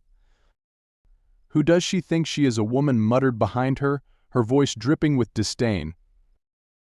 "She probably doesn't even have a reservation," another voice chimed in, an older man in a tailored suit, his words accompanied by a scoff, "always trying to sneak in." Aisha's breath hitched, her chest tightening with every passing second. This was more than subtle racism, more than quiet judgment. This was hostility, an almost tangible force that surged around her like a storm ready to break. She stole a glance at Victoria, who stood behind the desk with a smug look of victory on her face. Victoria wasn't even trying to hide her disdain anymore. Her posture, her tone, everything about her screamed that Aisha didn't belong, that she wasn't worthy of stepping foot in this hotel. And now, with the crowd beginning to rally behind Victoria's unspoken message, the situation had spiraled into something ugly. Aisha clenched her jaw, determined not to let the rage bubbling beneath the surface take control. She had been taught better. Her father had always told her to stay composed, to never let them see you break. But that didn't stop the humiliation from gnawing at her. She could still hear the whispers, the muted giggles, the not-so-subtle glances cast her way like daggers. A pair of women in designer dresses exchanged knowing smirks, their eyes flickering toward Aisha, as though she were some kind of spectacle. "Why does she even bother?" one of them whispered, just loud enough for Aisha to hear. "She obviously doesn't fit in here. People like that shouldn't expect special treatment," a man's voice added from somewhere behind her. "This place has standards." The word standards repeated in Aisha's mind, each time echoing louder, sharper. Was it so inconceivable to them that she could belong here? That she had every right to be here, just as much as anyone else? Aisha felt a surge of anger rise up in her throat, her body urging her to fight back, to say something, anything to put these people in their place. But she knew that would only make things worse. She had seen this before. She knew that no matter how much she defended herself, in their eyes she would always be in the wrong. She would always be the one causing trouble. Taking a deep breath, she reached into her purse and pulled out her phone. She wasn't going to escalate this any further. She wouldn't give them the satisfaction. Instead, she would do the one thing that made sense in this moment. "I'll be calling my father," she said, her voice steady, though her heart was racing. She looked Victoria in the eye, refusing to be cowed by the receptionist's smug expression. "David Robinson, the owner of this hotel." Victoria's smile faltered ever so slightly, a flicker of doubt flashing across her face. But she quickly recovered, her posture stiffening, her lips curling into an incredulous smirk. "Oh sure, I'm sure he'll be thrilled to hear from you." Aisha didn't respond. She simply dialed her father's number, turning slightly away from the desk, her shoulders straight, her head held high. She could still feel the stares on her back, still hear the murmurs behind her, but she focused on the sound of her father's voice as he answered the call. "Dad," she began, her voice soft but clear. "There's been a situation at the hotel. I need you to come here." The guests continued to watch her, their eyes full of judgment, but Aisha ignored them. She had done everything right. She had stayed composed, stayed polite, even when the weight of their prejudice had threatened to crush her. But now it was time for someone else to handle this. As she hung up the phone, Aisha felt a strange sense of relief wash over her. She wasn't defeated, not yet. Victoria's smugness, the crowd's judgmental eyes, the whispers they couldn't break her. And soon enough, they would all learn the truth. Aisha turned back toward Victoria, her face expressionless. "He'll be here soon," she said, and with that, she stepped aside, moving to a quiet corner of the lobby to wait, the murmurs continuing to swirl around her like a distant storm, but no longer able to touch her. The air in the hotel felt charged, like something was about to shift, but Aisha knew one thing for sure: when her father arrived, everything would change. The doors of Golden Pinnacle Resort swung open, and David Robinson stepped inside. His tall, commanding presence filled the grand entrance, his sharp eyes taking in every detail of the luxurious surroundings. The quiet hum of the hotel lobby shifted. The once casual atmosphere filled with idle chatter now crackled with tension. Employees who had been lounging at the front desk or lazily chatting in corners suddenly straightened their posture, eyes darting toward the man whose reputation preceded him. John Williams, the senior manager, was the first to notice David's entrance. A mixture of nervous energy and forced enthusiasm crossed his face. He hurried over, smoothing down his blazer, a thin sheen of sweat glistening on his brow despite the lobby's cool air. John had heard rumors about David, a man known for his sharp business acumen and intolerance for mediocrity, especially in service. But more than that, David was a black man who had defied all expectations, rising to the top of the hotel industry in an arena dominated by wealthy white elites. His presence alone was a statement, and it shook the staff to their core. David didn't rush, his steps were measured, his gaze sweeping over the hotel with the precision of someone assessing a prized possession. He nodded curtly at the doorman, but his focus was elsewhere. His thoughts lingered on the conversation he'd had with his daughter, Aisha, just moments before. The calm yet controlled anger in her voice had told him everything he needed to know about what had transpired in this very lobby. He had felt a pang in his chest, a mixture of frustration and protectiveness, but now, standing in the very place where his daughter had been disrespected, his emotions were kept tightly in check, replaced by an icy resolve. John approached with a smile that didn't reach his eyes. "Mr. Robinson, welcome. It's such an honor to have you here. We've been eagerly awaiting your visit." David paused, turning his gaze toward the senior manager. John was visibly tense, fidgeting slightly as he spoke, his voice pitched a little too high to be genuine. David could read the desperation behind the facade. This was a man trying to prove his worth, not for the sake of his position, but out of fear of being judged by a black man now holding all the power. David offered a polite but curt smile. "John, right?" "Yes, sir," John stammered, standing up straighter. "John Williams, senior manager of the hotel. We're thrilled to have you here, and I." David cut him off with a casual wave of his hand, his voice steady but with an undercurrent of authority that immediately quieted John's rambling. "How are things running here?" John's smile wavered. "Everything is running smoothly, Mr. Robinson. We pride ourselves on maintaining the highest standards of service." David's brow raised ever so slightly. He gave John a measured look, his piercing eyes searching for the truth hidden behind the words. "I've just spoken to my daughter, Aisha. She was here not long ago. Were you aware of her visit?" John's heart skipped a beat. The name Aisha seemed to ring loudly in his ears, his smile faltering. Your daughter," he repeated, his voice tinged with confusion. "I wasn't aware she was here, sir." David's lips pressed into a thin line. "She was. And from what she's told me, there was an issue at the front desk." John's palms grew clammy, his mind racing. He shot a quick glance over at the reception desk, where Victoria Stevens stood, completely unaware of the storm that was about to hit. John swallowed hard, feeling the weight of the situation settle in his gut like a stone. I wasn't informed, Mr. Robinson, but I'll look into it right away." David's eyes narrowed, his calm demeanor betraying none of the anger simmering beneath the surface. "Please do." As David continued to survey the hotel, walking with a deliberate air of authority, John made his way to the reception desk. His nerves were on edge, each step feeling heavier than the last. He could feel the eyes of the staff and guests on him, but his focus was on Victoria Stevens, the receptionist who had unknowingly sealed her fate. She stood behind the desk, typing on her keyboard with a sense of self-importance, her demeanor cool and detached. John approached her, his voice barely a whisper. "Victoria, I need to speak with you." Victoria glanced up briefly, a flicker of annoyance crossing her face as she noticed John's tense expression. "What's the problem, John?" she asked dismissively, not sensing the gravity of the situation. John leaned in, his voice low but firm. "Do you remember a young woman coming in earlier, black, elegant, business suit, trying to meet her father for dinner?" Victoria's fingers paused mid-type. Her mind flashed back to the encounter. The woman she had turned away with cold indifference. The woman she had decided, based on nothing more than her appearance, didn't belong. "Yes, I remember," she said with a shrug. "She didn't have a reservation." John's eyes hardened. That was Aisha Robinson, David Robinson's daughter. The color drained from Victoria's face. Her mouth fell open slightly, her hands frozen in place. What she stammered, her voice suddenly shaky. Her mind raced, connecting the dots far too late. She had dismissed Aisha Robinson, the daughter of the hotel's new owner.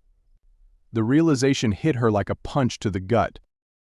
John could see the panic blooming in her eyes, the dawning horror that she had made a catastrophic mistake. "She's the daughter of the man who just walked in," he repeated, his voice harsh but quiet enough not to draw attention. "David Robinson owns the hotel." Victoria's legs felt weak beneath her. Her throat constricted as if the air had suddenly thickened. I didn't know," she began, her voice trembling. "I thought she was." John cut her off, his expression severe. "You thought she didn't belong here." Because of her skin color, his words sliced through the air, heavy with accusation. Victoria's mind reeled. She had made assumptions, acted on prejudice, and now the consequences were crashing down on her. The image of Aisha's calm, dignified face as she was turned away burned in her memory, the quiet strength in her eyes now haunting her. She had made a grave error, one that could cost her everything. As the weight of her mistakes settled in, she glanced nervously toward David, who was still surveying the lobby with an air of quiet authority. He hadn't even looked in her direction yet, but she could feel the inevitability of the confrontation looming. John, sensing the turmoil brewing inside her, leaned in one last time. "You need to fix this," he said through gritted teeth. "If you don't, it's your job on the line." Victoria's heart pounded in her chest, her breath shallow. She nodded, swallowing the fear and shame rising in her throat, but the truth was undeniable. There was no undoing what had been done. The only question now was how much damage had been caused and whether David Robinson would be merciful enough to let her stay. David Robinson strode into the grand lobby of the Golden Pinnacle Resort with purpose. His towering figure, combined with the weight of his reputation, commanded attention from every corner of the room.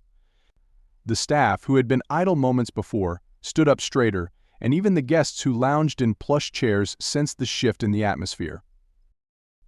David approached the reception desk with a calm exterior, but his eyes carried the weight of disappointment, anger simmering beneath the surface. Victoria Stevens, the receptionist who had just humiliated his daughter, Aisha, was already nervous, her fingers fidgeting behind the desk as she noticed him approaching. "Good afternoon," David said, his voice steady but firm, locking eyes with Victoria. "I understand there was an issue with my daughter earlier." Victoria swallowed hard. The color drained from her face, but she quickly plastered on a nervous smile. "Oh, why your daughter?" she stammered, desperately trying to collect her thoughts. "There must have been some sort of misunderstanding. I wasn't aware." David cut her off, his tone still low but now edged with a quiet authority that silenced the entire room. "What misunderstanding exactly would cause you to turn away my daughter, Victoria?"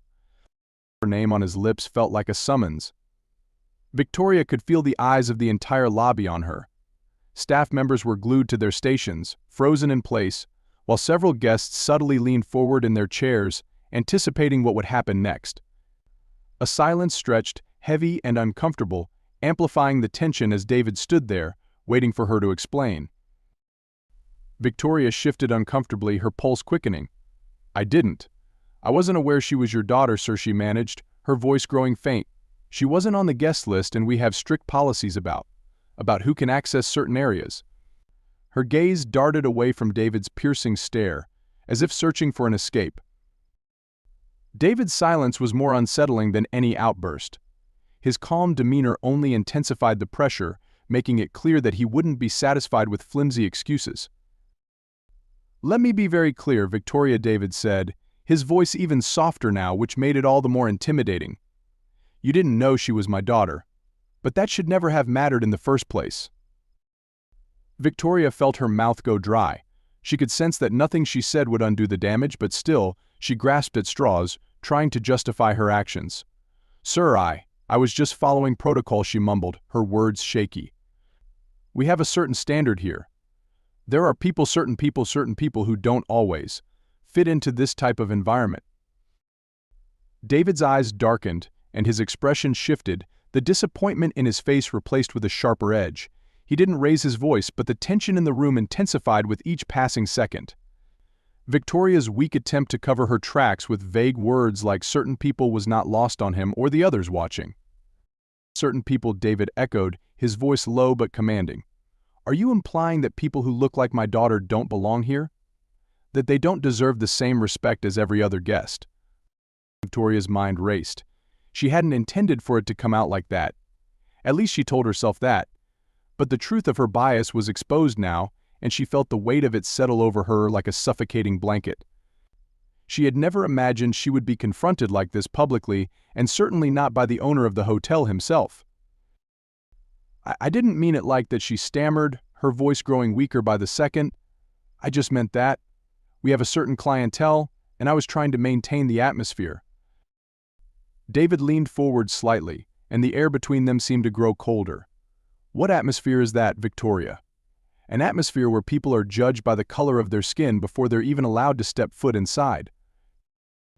Victoria could feel the tears welling in her eyes, but she fought to maintain her composure. This wasn't just about her losing face in front of the guests and staff, this was about being exposed for something she had never fully admitted to herself. Her actions had been rooted in prejudice, and now there was no hiding from it. I apologize," she whispered, barely able to speak. David shook his head slowly, his gaze never leaving her. "An apology doesn't erase what happened. It doesn't erase the humiliation you caused my daughter, or the deep-seated prejudice that led you to make that decision in the first place." As the conversation unfolded, the tension in the room became palpable. The guests who had been watching from their comfortable seats shifted uncomfortably, some exchanging murmurs under their breath.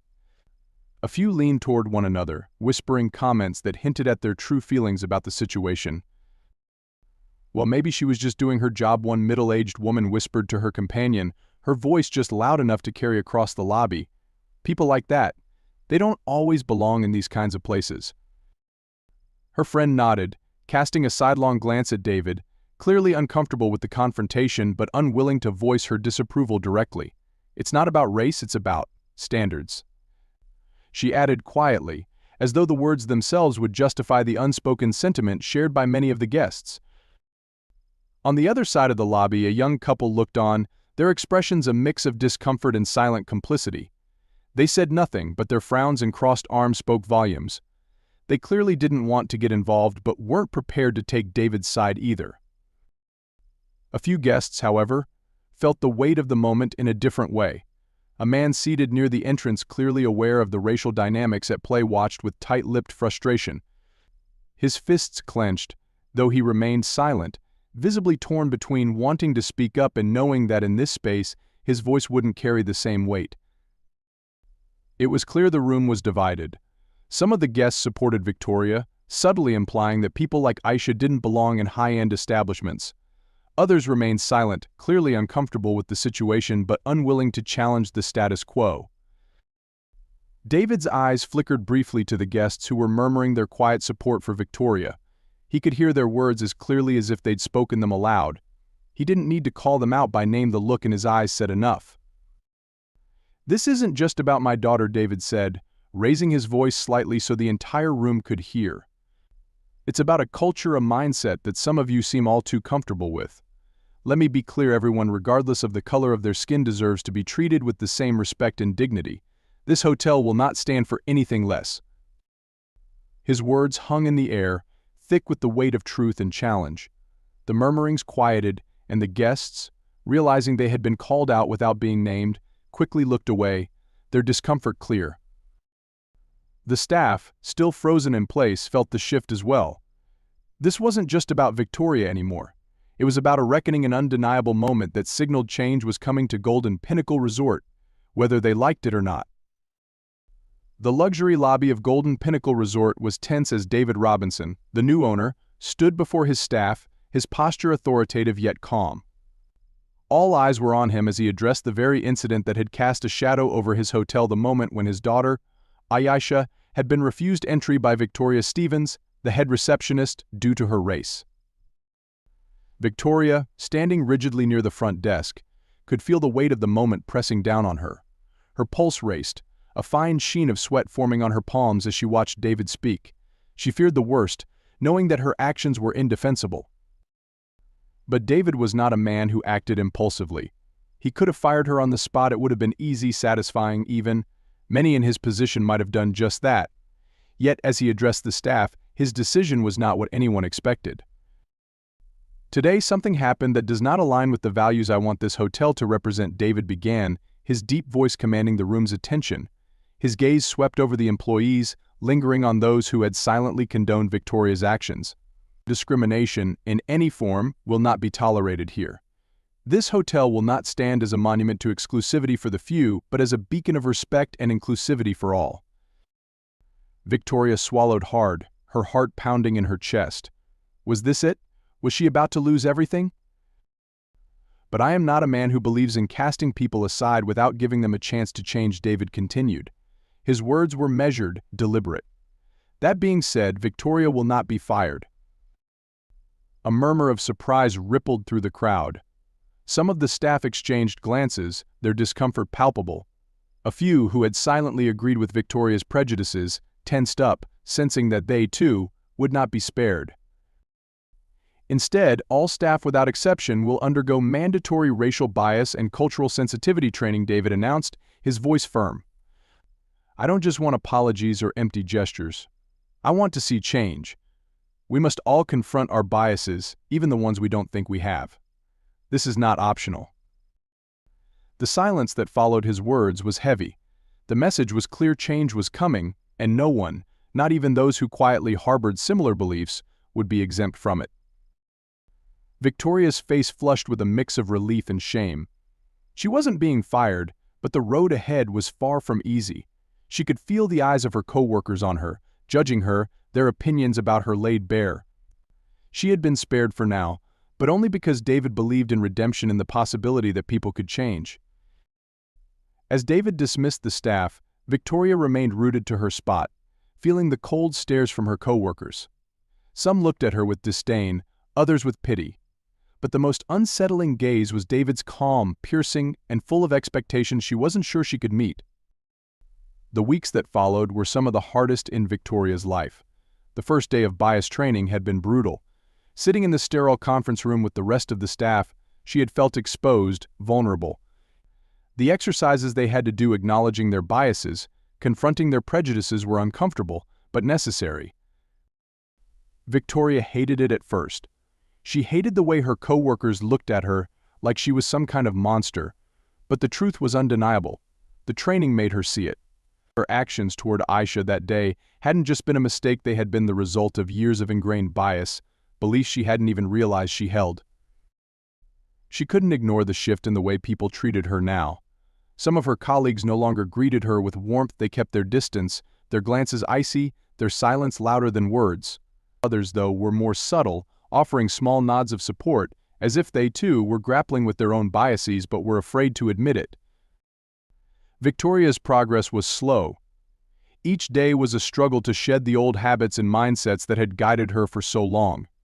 The training sessions pushed her to examine the unconscious judgments she made, the way she had treated guests who didn't look or act the way she thought they should. One day, during a particularly intense session, Victoria found herself breaking down. The facilitator had asked the group to share personal stories of when they had witnessed or participated in discrimination. As her co-workers spoke, Victoria could no longer hold back her guilt. "I didn't just make a mistake that day," she confessed, her voice cracking. "I judged Aisha because of her skin color. I let my prejudices decide how I treated her, and it was wrong. I didn't realize how much damage I had done until it was too late."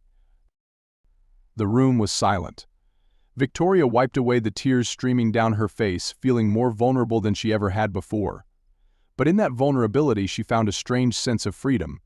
She wasn't excusing her actions, but she was finally acknowledging them. And that, she realized, was the first step toward real change. The next few weeks brought more challenges. There were moments when Victoria wanted to give up, when the weight of her shame felt too heavy to bear. But she pushed through, determined to prove that she was more than her mistakes. Slowly she started to notice changes in herself. She became more aware of the way she treated guests, especially those who didn't fit the typical image of a luxury hotel patron. She listened more, observed more, and began to correct her unconscious biases before they could shape her actions. It wasn't easy, and there were still moments of doubt, but she was committed to the journey. Weeks had passed since that fateful day at the hotel, and now Aisha was back. This time, she wasn't just a guest, she was returning with full knowledge of the events that had transpired in her absence. Her father had told her everything, and now she was ready to see the changes for herself. As she stepped into the grand lobby of the Golden Pinnacle Resort, Aisha felt a mix of emotions: curiosity, apprehension, and something else she couldn't quite name. Would things really be different now? Could someone like Victoria Stevens truly change? Victoria, standing at the front desk, spotted Aisha the moment she walked through the door. Her heart skipped a beat. This was the moment she had been dreading and preparing for. She had spent weeks trying to prove to herself and to others that she was capable of change. Now she had to face the person she had wronged the most. Summoning all her courage, Victoria approached Aisha. Her hands trembled slightly as she extended them in greeting. "Good afternoon, Miss Robinson," she said, her voice steady but laced with anxiety.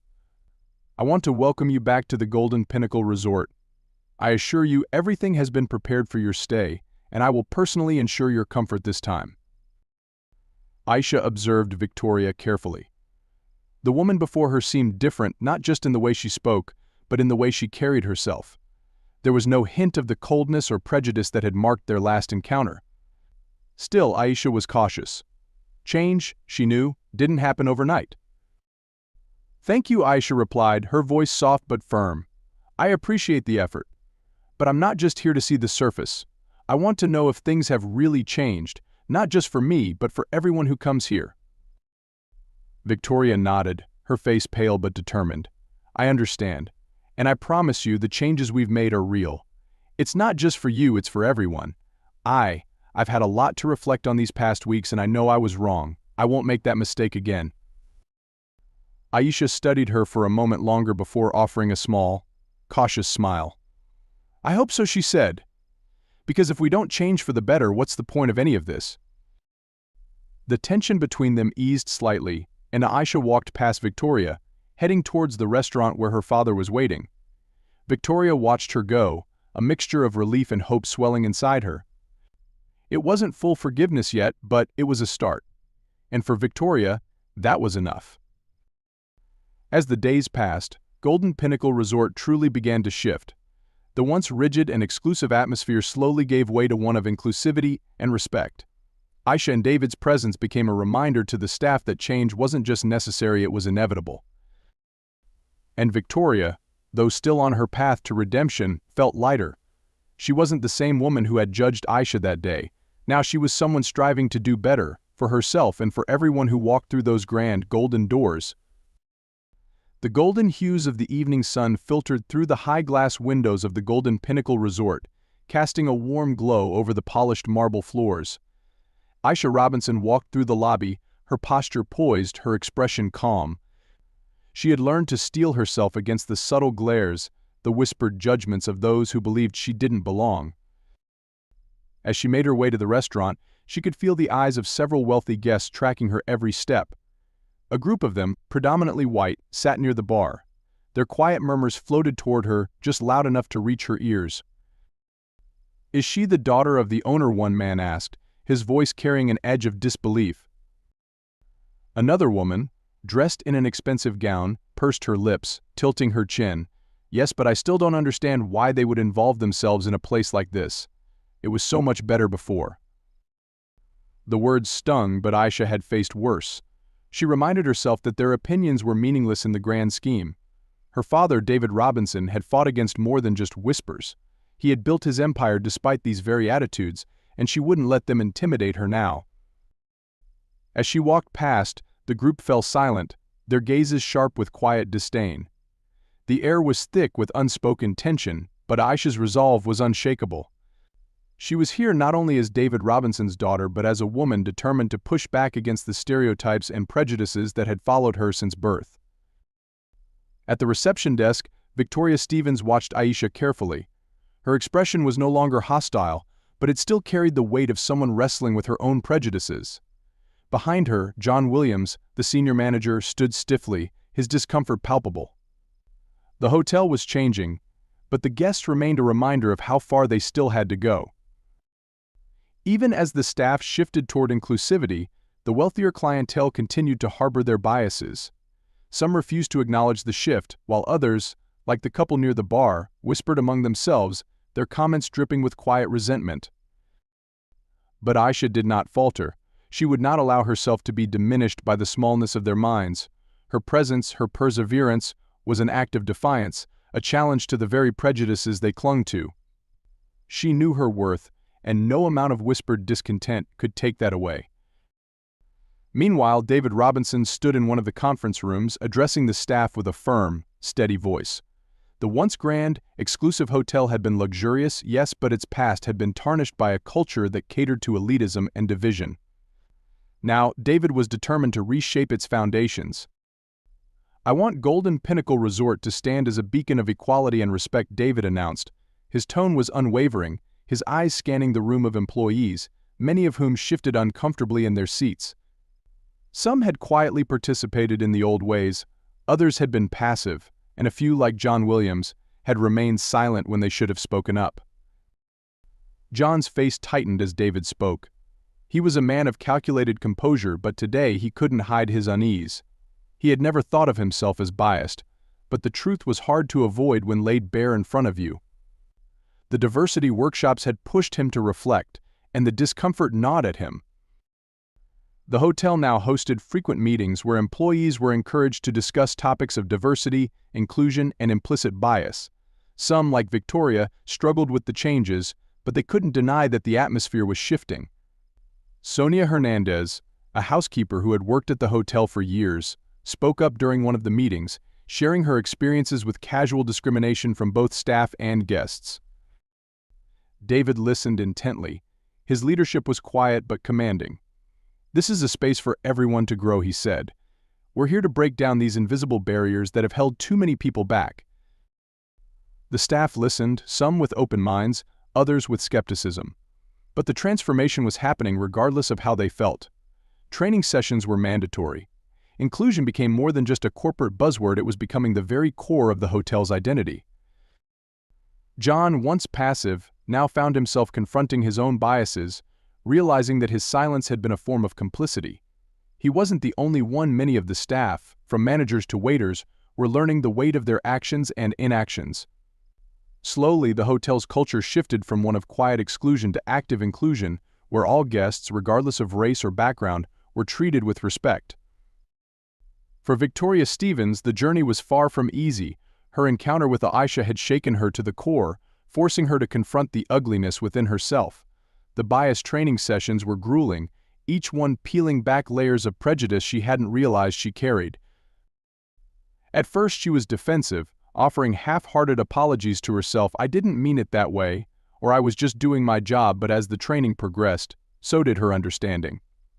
She began to see the quiet ways in which she had contributed to the exclusion of others, particularly those who didn't look like the hotel's usual clientele. Victoria's redemption wasn't a dramatic transformation but a slow, steady shift. She started by observing her own interactions, becoming hyper-aware of the judgments she made based on appearance. At first it was exhausting, but over time it became second nature. She found herself making an effort to greet every guest with warmth, no matter who they were.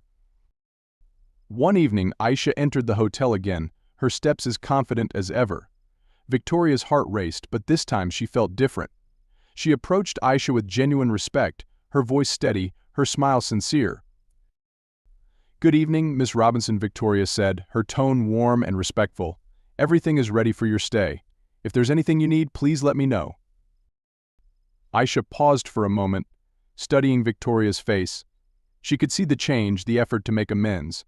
While cautious, Aisha nodded, acknowledging the growth. "Thank you, Victoria. I appreciate that." It was a small exchange, but it felt monumental. Victoria's redemption was not complete, but she was on the right path. She knew that change didn't happen overnight, and trust couldn't be rebuilt in a single conversation.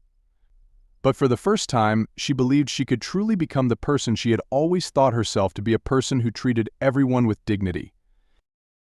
David, too, noticed the change in Victoria. He saw her efforts to be kinder, more empathetic, and while he remained cautious, he offered her the opportunity to continue proving herself. For Victoria, it was a second chance, a chance to redefine who she was, not just to others, but to herself. Several months had passed, and Golden Pinnacle Resort stood as a shining symbol of transformation. What had once been a place known for its luxury and exclusivity was now also recognized for its inclusivity and equality. The hotel's new reputation spread, and guests of all races and backgrounds began to see the resort as a welcoming space. The changes were not superficial. David Robinson had made sure of that. He continued to hold regular meetings with the staff, ensuring that diversity and inclusion weren't just buzzwords but fundamental aspects of the hotel's operation. Aisha stood by her father's side, proud of the progress they had made together. Victoria's path to redemption was still ongoing, but she had made great strides.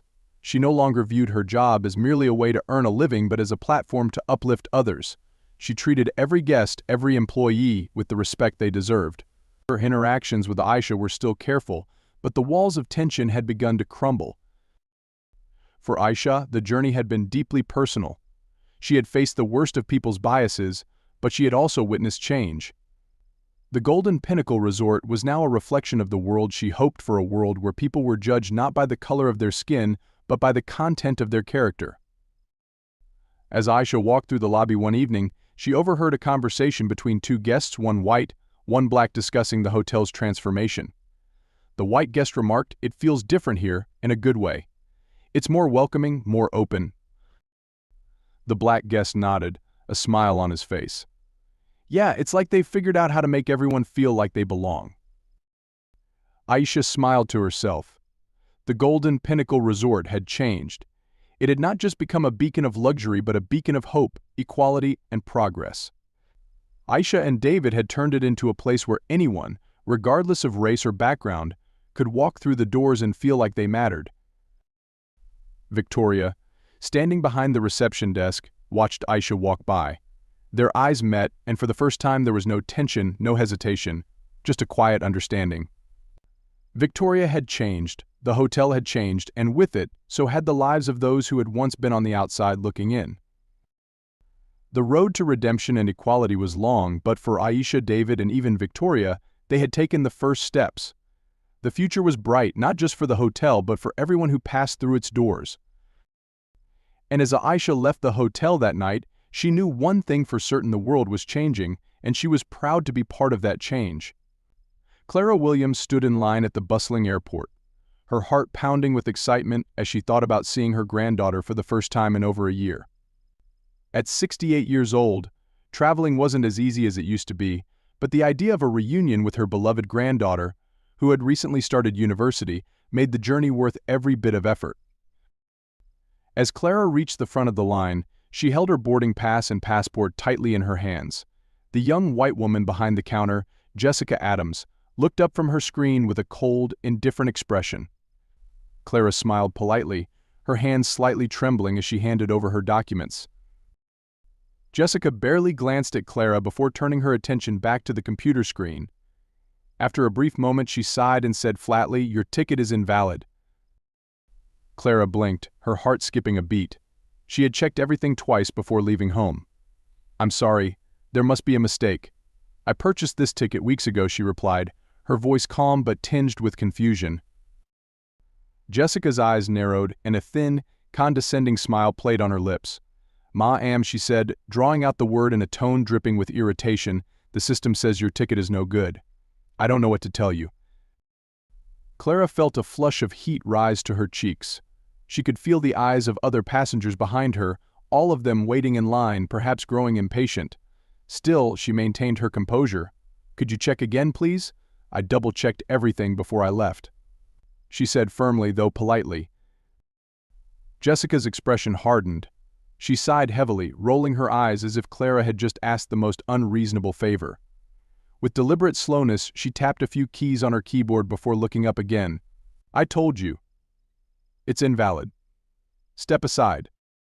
The sharpness of Jessica's tone cut through Clara like a knife.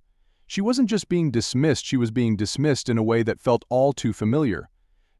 There was an unmistakable edge of superiority in the young woman's voice, a subtle implication that Clara, an elderly black woman, didn't understand how things worked. Clara stood still, her heart heavy with the weight of injustice she had experienced countless times before. "Could you please explain why my ticket is invalid?" she asked, doing her best to stay composed. Jessica leaned forward, her voice lowering to a whisper that was somehow both patronizing and hostile. "Look, I don't have time for this. Maybe you didn't read the instructions properly, or maybe you don't understand how to book tickets online. But the system says your ticket is no good, so you're not getting on this flight." Clara's breath caught in her throat. There it was, the subtle insult wrapped in a cloak of politeness. It wasn't just the words, it was the insinuation behind them that because of her age and race, Clara must have made a mistake, that she didn't belong in the same space as the other passengers. Around her, other travelers moved through the line with ease, handed their boarding passes with smiles and pleasantries. Clara stood frozen for a moment, watching as white passengers were greeted warmly, without issue. She felt her heart tighten. But Clara was no stranger to this kind of treatment. She had faced discrimination all her life, and though it never became easier, she had learned not to back down. Taking a deep breath, she spoke again, this time with more steel in her voice. "I would like to speak with your manager." Jessica's eyes flashed with annoyance, but she smirked as if Clara had just made the situation worse for herself.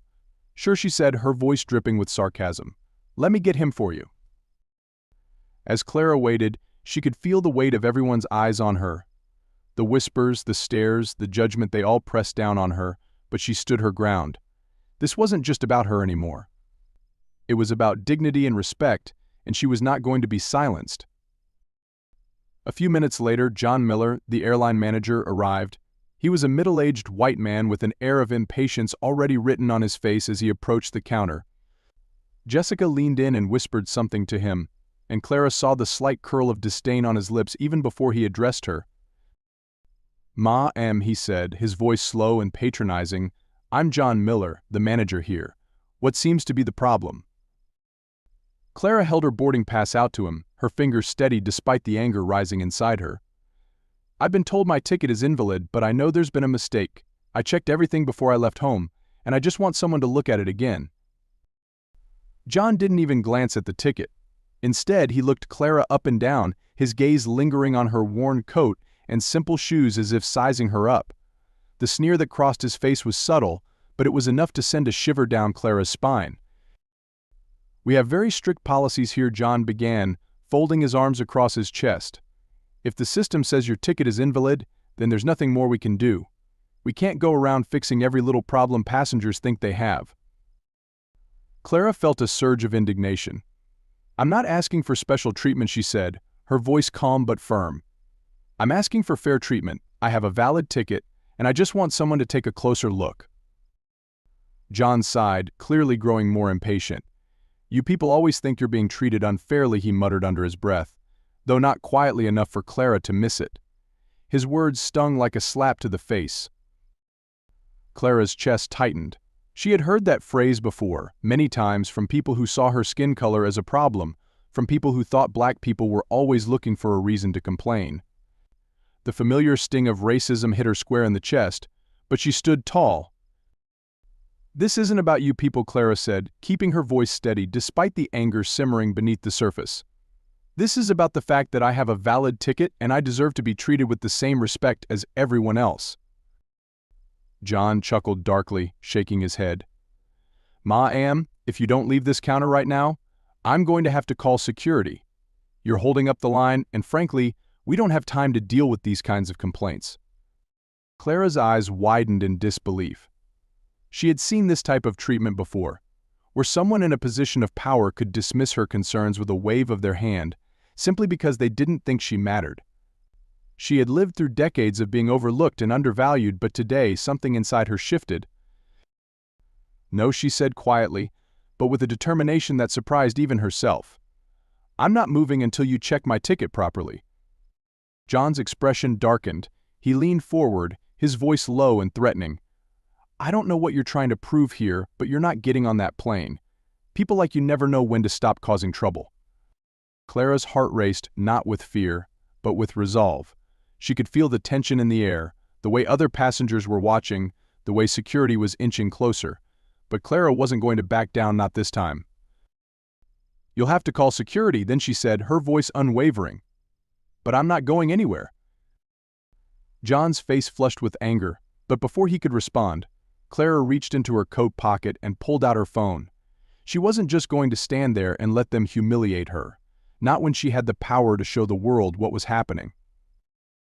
With a calmness that surprised even herself, she pressed record on the camera, turning it toward herself.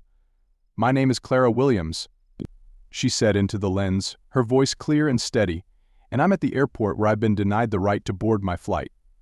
They claim my ticket is invalid, but I know it's not. I've been denied service because I'm black." As she turned the camera toward John, she saw the flicker of panic in his eyes. For the first time, he looked unsure of himself, but Clara wasn't done. She was just getting started. Clara Williams stood her ground, her heartbeat steady despite the rising tension in the air. She could feel the eyes of the other passengers on her, some curious, others indifferent. But she wasn't here to be ignored or humiliated. For too long, black women like her had been pushed aside, their concerns minimized, their dignity attacked. This time, Clara would not be dismissed. "I'm asking you to check my ticket again," Clara repeated, her voice calm but firm, locking eyes with John Miller. The arrogance in his expression deepened, as if the very idea of taking another glance at her ticket was beneath him.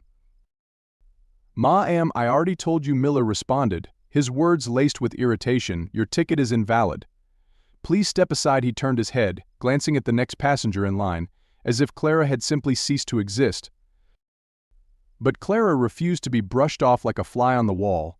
She took a deep breath, feeling a familiar heat rising in her chest, but she kept her tone steady, refusing to let this man see her anger. "I've shown you everything you need. I've done nothing wrong. I will not step aside until you treat me with the respect I deserve." John Miller, now visibly annoyed, rolled his eyes, his lip curling in disdain. He raised his hand and gestured toward the security desk. Officer Greg Thompson, a tall, broad-shouldered white man with a stern face and eyes that gleamed with something darker, something hostile, strode over with heavy steps. His mere presence felt like a deliberate show of force. "What seems to be the problem here?" Officer Thompson asked, though his tone didn't imply he actually cared about the answer. His gaze flicked toward Clara with a mix of suspicion and impatience, as though her very presence here was a nuisance. He placed one hand casually on the holster at his side, his fingers brushing the cold metal of his gun as if he were ready to use it at any moment. Clara didn't flinch, but the gesture wasn't lost on her. The hand on the holster was more than a casual placement, it was a warning. It was a message she'd seen 100 times before: stay in your place, don't cause trouble, or there will be consequences. "This woman is causing a scene," John Miller said, the words sliding easily off his tongue. "I've told her multiple times her ticket is invalid, but she won't move. We need to keep things moving here." Clara inhaled sharply, her mind racing. How easily they could twist the narrative, painting her as the aggressor. But she wasn't here to cause trouble, she was here to claim what was rightfully hers. "I'm simply asking for fair treatment," Clara said, her eyes never leaving Officer Thompson's face. She wouldn't let fear make her small, wouldn't let the weight of his authority bend her resolve. "My ticket is valid. I've followed every procedure, and I've done nothing wrong." Thompson narrowed his eyes, leaning in slightly, his voice low and almost a growl. "You don't want to make this difficult, ma'am. We can handle this quietly, or we can make it a bigger deal than it needs to be. Your choice." His hand tightened on the holster, a clear and ominous threat. Clara's body tensed, but she refused to back down. This wasn't just about her anymore, it was about every black person who had been dismissed, degraded, and denied their dignity because of their skin. "I'm not causing trouble. I'm demanding my rights," Clara said, her voice firm, even as the tension around her mounted. "And I'm not going anywhere." The silence that followed was thick, charged with the weight of unspoken history. The crowd began to murmur softly, whispers spreading through the line. Some passengers looked down, uncomfortable but unwilling to intervene, while others pulled out their phones, sensing the situation might be headed for an ugly turn. John Miller shot a glance at Officer Thompson, who clenched his jaw. Clara knew what would happen next if she stayed silent, and she refused to let this moment pass without making her voice heard. Feeling the confrontation spiraling into dangerous territory, Clara reached into her coat pocket. Her fingers wrapped around her phone, and with a single decisive motion, she pulled it out, unlocking it with a swipe. "I think it's time the world sees what's happening here," she said quietly, but her voice carried through the tense atmosphere. She opened the camera, pressing record, her hands steady, her heart resolute. "My name is Clara Williams," she began, her voice calm but filled with purpose. "I'm standing at the airport where I have been denied boarding on my flight because of the color of my skin. My ticket is valid, but they've refused to check it again. They want me to leave because they believe I don't belong here." The lens of her phone panned to John Miller, capturing his cold, indifferent expression, then over to Officer Thompson, whose fingers still brushed his holster as if waiting for an excuse. As soon as they realized what she was doing, both men stiffened. John's eyes widened slightly in shock, but he quickly masked it with a sneer. "You're not allowed to film here," he barked, his voice suddenly harsher, sharper. "Turn that off now." But Clara didn't stop. She knew exactly what she was doing. If they wouldn't listen to her, perhaps they would listen to the power of public opinion. "Please share this video," Clara continued, her voice growing stronger, "because this kind of treatment happens too often to black people in spaces like this. We are humiliated, dismissed, and treated as if we don't belong." Officer Thompson took a step forward, his hand now gripping the holster firmly, his face flushed with anger. I'm telling you, turn off the phone. You're causing a disturbance." Clara ignored him, turning the camera back to herself. "All I'm asking for is fair treatment. I've done nothing wrong. But they see me as a threat because of the color of my skin. I won't be silenced anymore. Enough is enough." She clicked a few buttons, posting the video to her social media accounts with a single caption: "This is how black people are treated. This is what we face. Share if you want this to stop." It only took minutes. Her phone began buzzing almost immediately, comments, shares, messages of support flashing across her screen. People were already reacting, their anger and outrage spreading like wildfire. The whispers in the line behind her turned into louder voices. Some passengers started filming too, their eyes now open to the injustice unfolding before them. John Miller and Officer Thompson exchanged nervous glances. The manager's calm arrogance was starting to crack. He wasn't dealing with just one black woman anymore, he was dealing with a movement, one that was growing with every second her video remained online.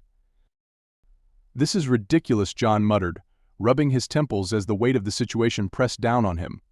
"You're blowing this out of proportion." But Clara knew better. The power had shifted. The truth was out, and the eyes of the world were now on them. "If you don't want people to see how you treat me, then maybe you should treat me with the respect I deserve," Clara replied sharply, her camera still recording. More notifications poured in.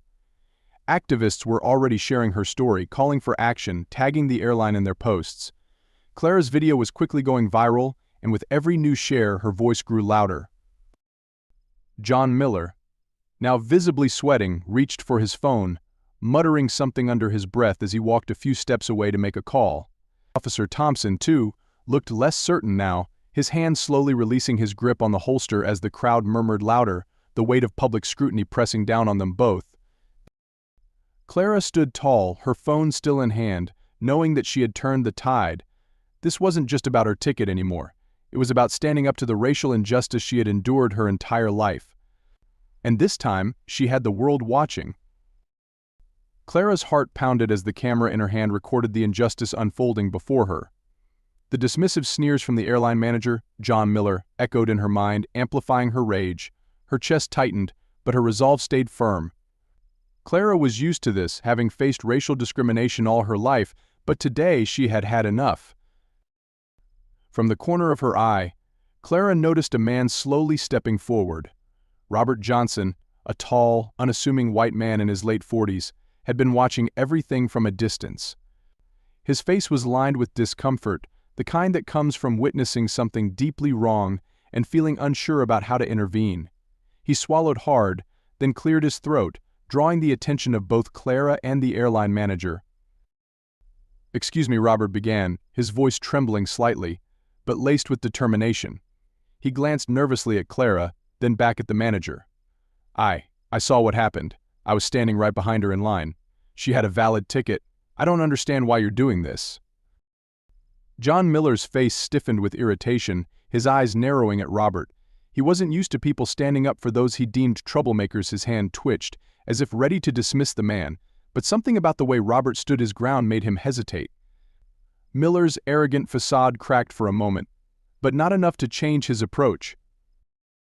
"This isn't your business," Sir Miller snapped, his voice dripping with condescension. "We have strict rules and her ticket is invalid. We don't have to explain every decision we make." Clara could feel the tension in the air rise, thick and oppressive. She saw the way Officer Greg Thompson's hand tightened around his holster, his body language shifting from passive to aggressive in a heartbeat. His gaze darted between Robert and Clara, sizing them up as if preparing for the worst-case scenario. Robert, noticing the officer's movement, glanced nervously at Clara, but he didn't back down. His hands shook slightly, betraying his nerves, but he stepped closer to the counter, refusing to be intimidated. His voice cracked as he spoke again, this time louder, more insistent. "What's happening here?" "It's wrong," he said, his gaze fixed on Miller. "You're denying her because of the color of her skin, aren't you? I saw the other passengers being treated fairly. Why is she different?" Clara's heart swelled with a mix of gratitude and concern. She appreciated Robert's support, but she could feel the danger in the air. Officer Thompson's body language screamed aggression, and Clara could sense he was looking for an excuse to escalate the situation. The officer took a step closer to Robert, his hand hovering ominously near his gun. "Step back," Sir Officer Thompson barked, his voice laced with a thinly veiled threat. "This is a security issue now. You don't want to get involved." Robert faltered for a second, his eyes flicking toward the holstered gun.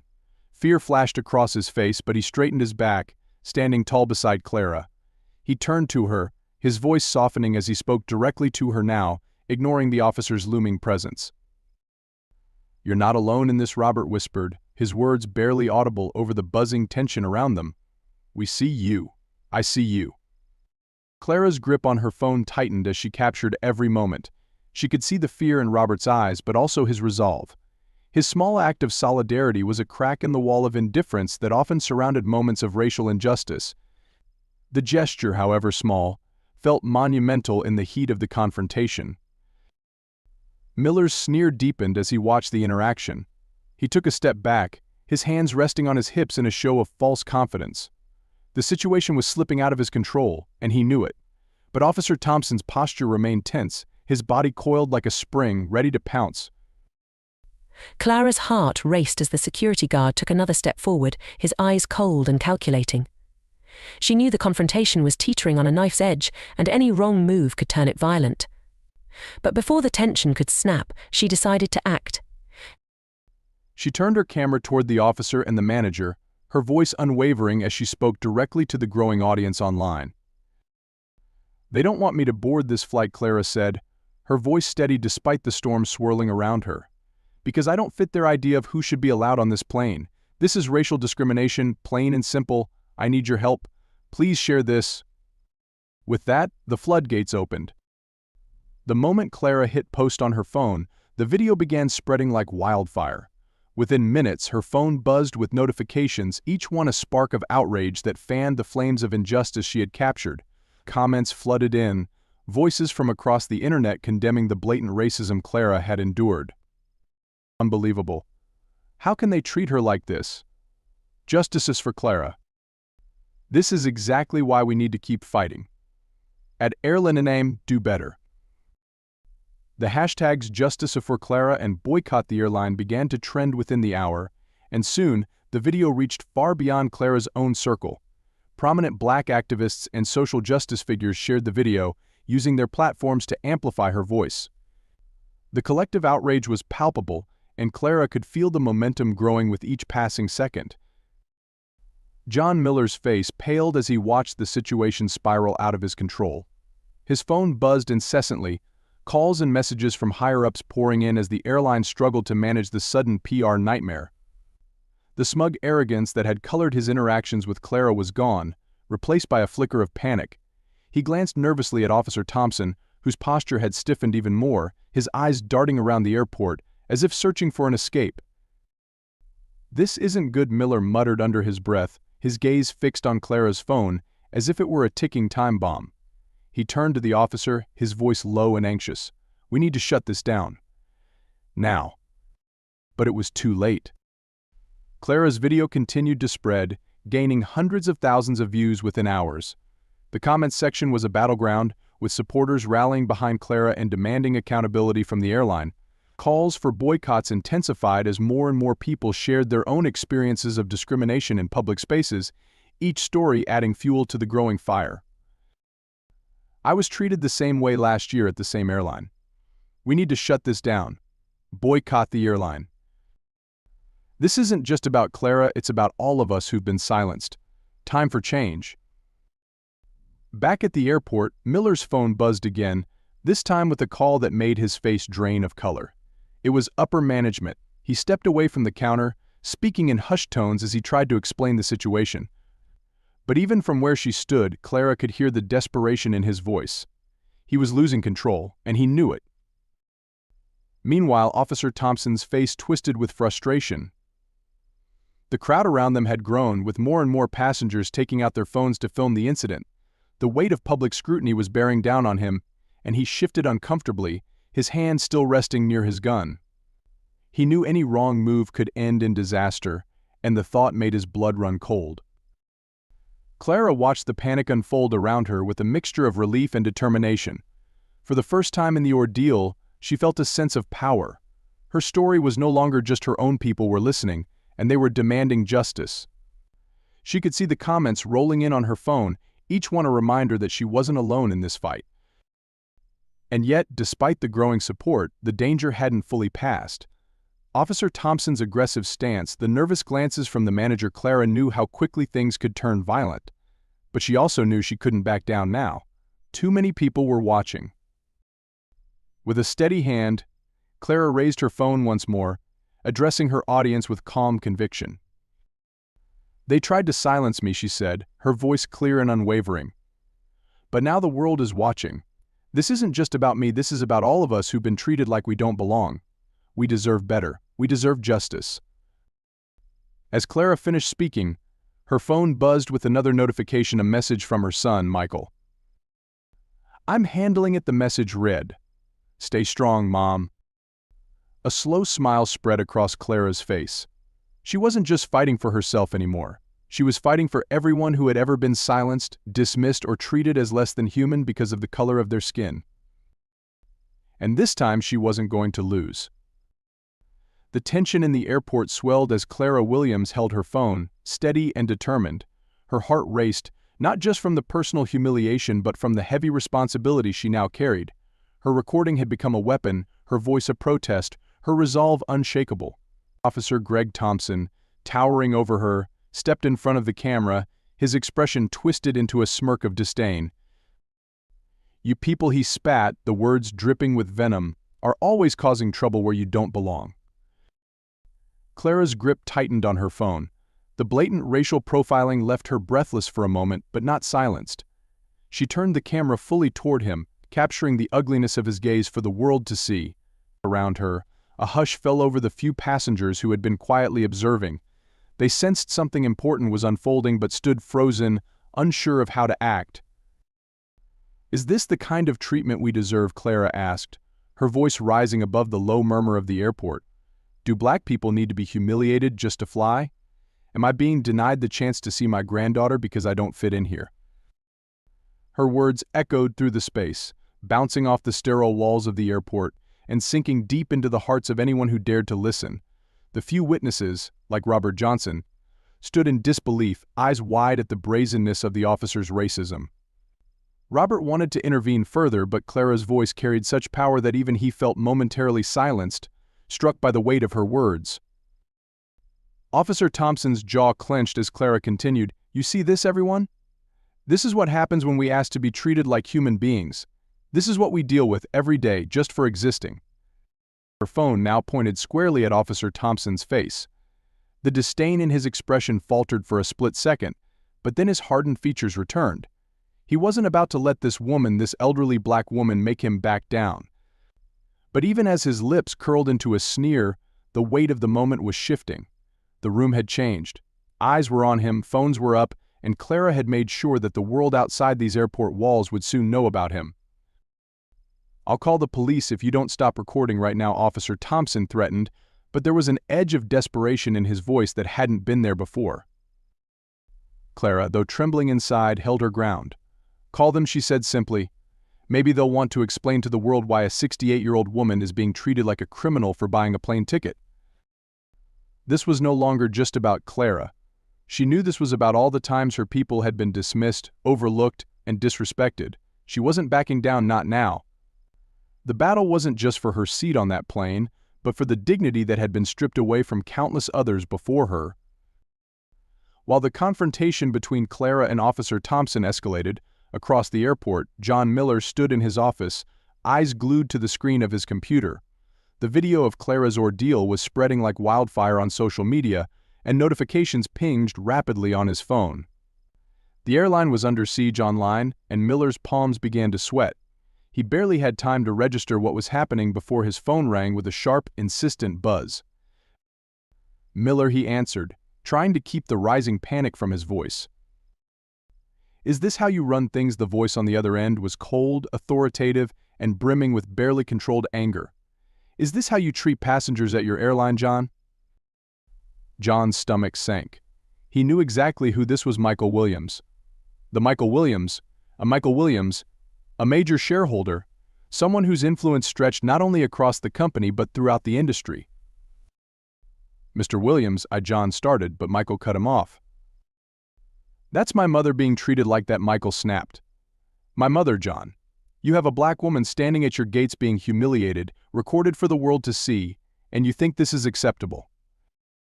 John's heart pounded, and he struggled to form coherent words.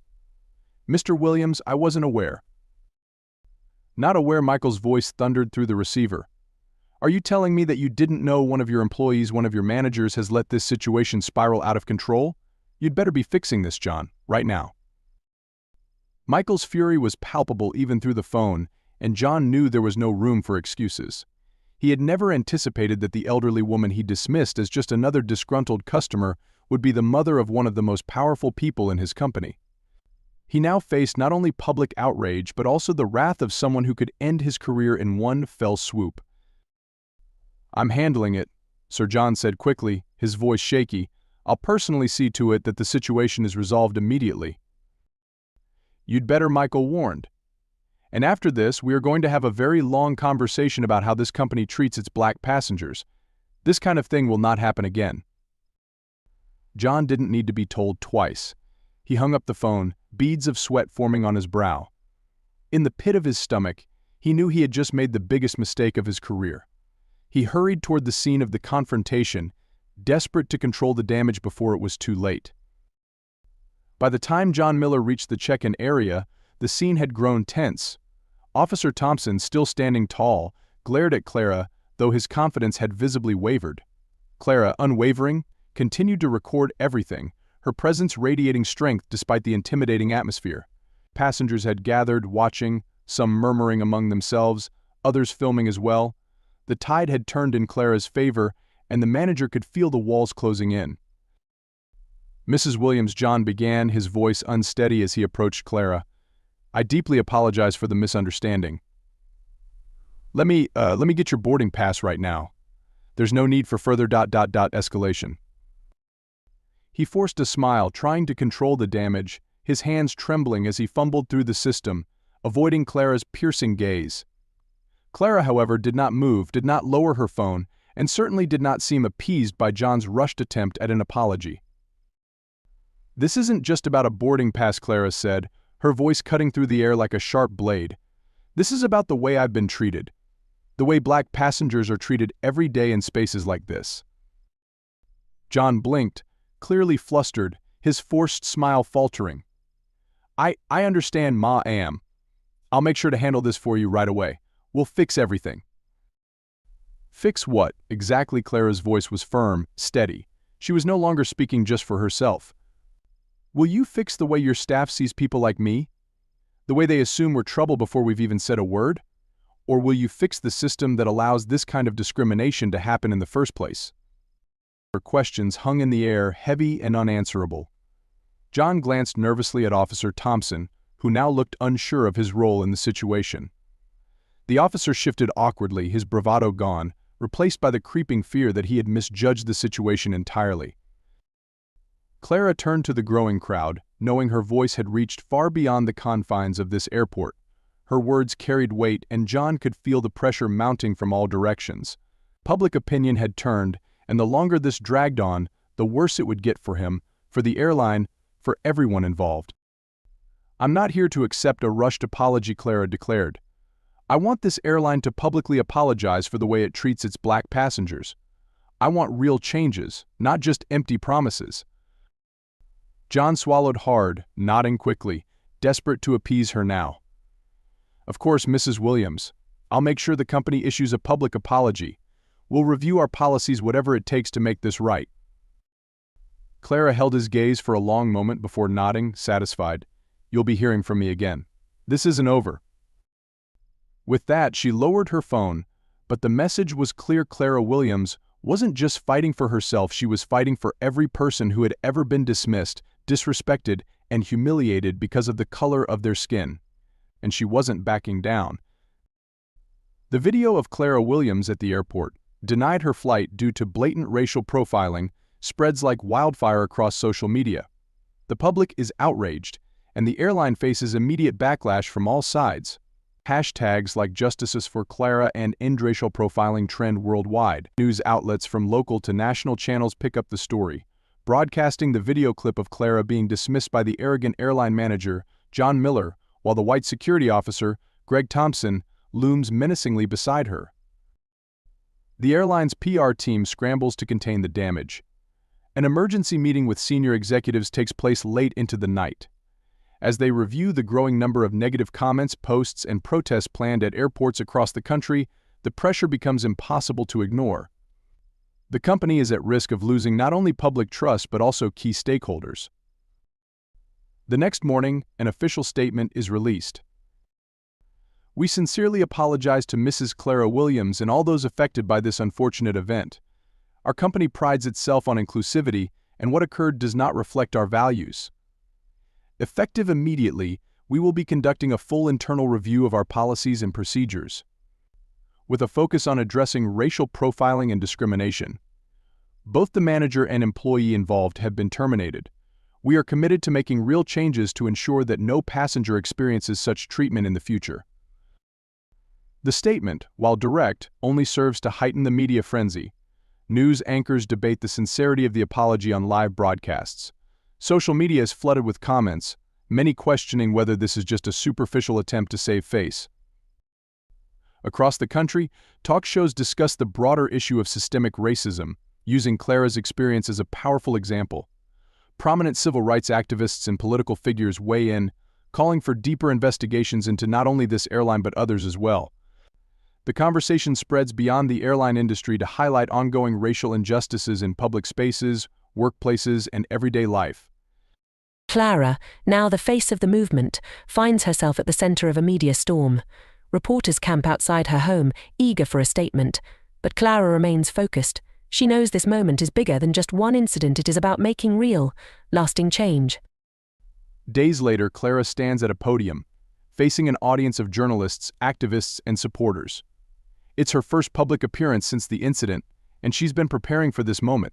Her heart races, but she feels a sense of purpose, a responsibility, not just to herself but to everyone who has ever been treated unfairly because of their skin color.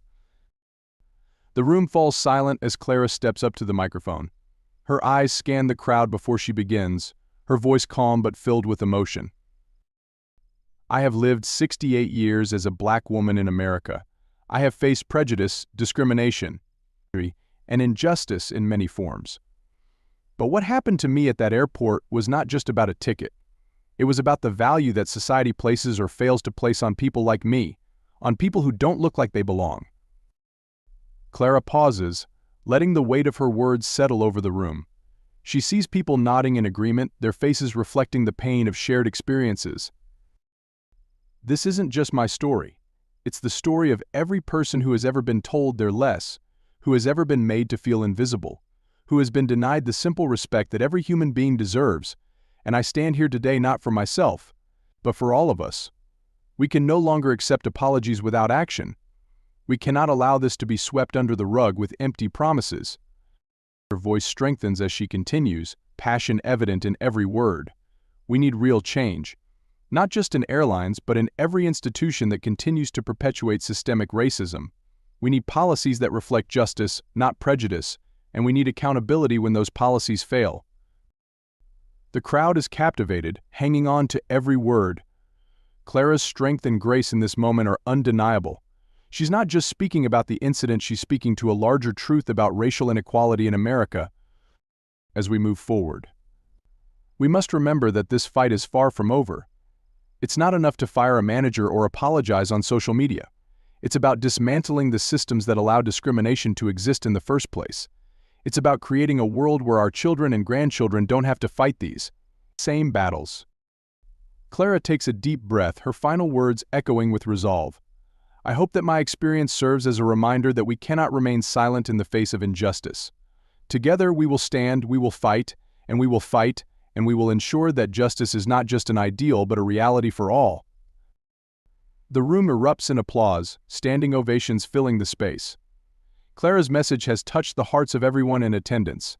Her voice, clear and unwavering, has become a beacon of hope for those who have suffered silently. As the applause fades, Clara looks out at the audience and feels a sense of peace. She knows that this is just the beginning, but for the first time, she feels that true change is within reach. In the days and weeks following Clara's powerful speech, the airline's promises of reform take on a tangible shape. The internal review, which once seemed like a standard PR response, transforms into a full-scale overhaul of their policies. This isn't just about saving face anymore, it's about survival in the face of a public that demands accountability. The first step is the introduction of mandatory racial bias training for all airline employees. Every staff member, from ground crew to senior executives, is required to undergo intensive workshops that focus on understanding implicit bias, recognizing discriminatory behavior, and fostering a more inclusive environment. Experts in civil rights and diversity are brought in to lead the sessions, ensuring that the training isn't just performative but deeply impactful.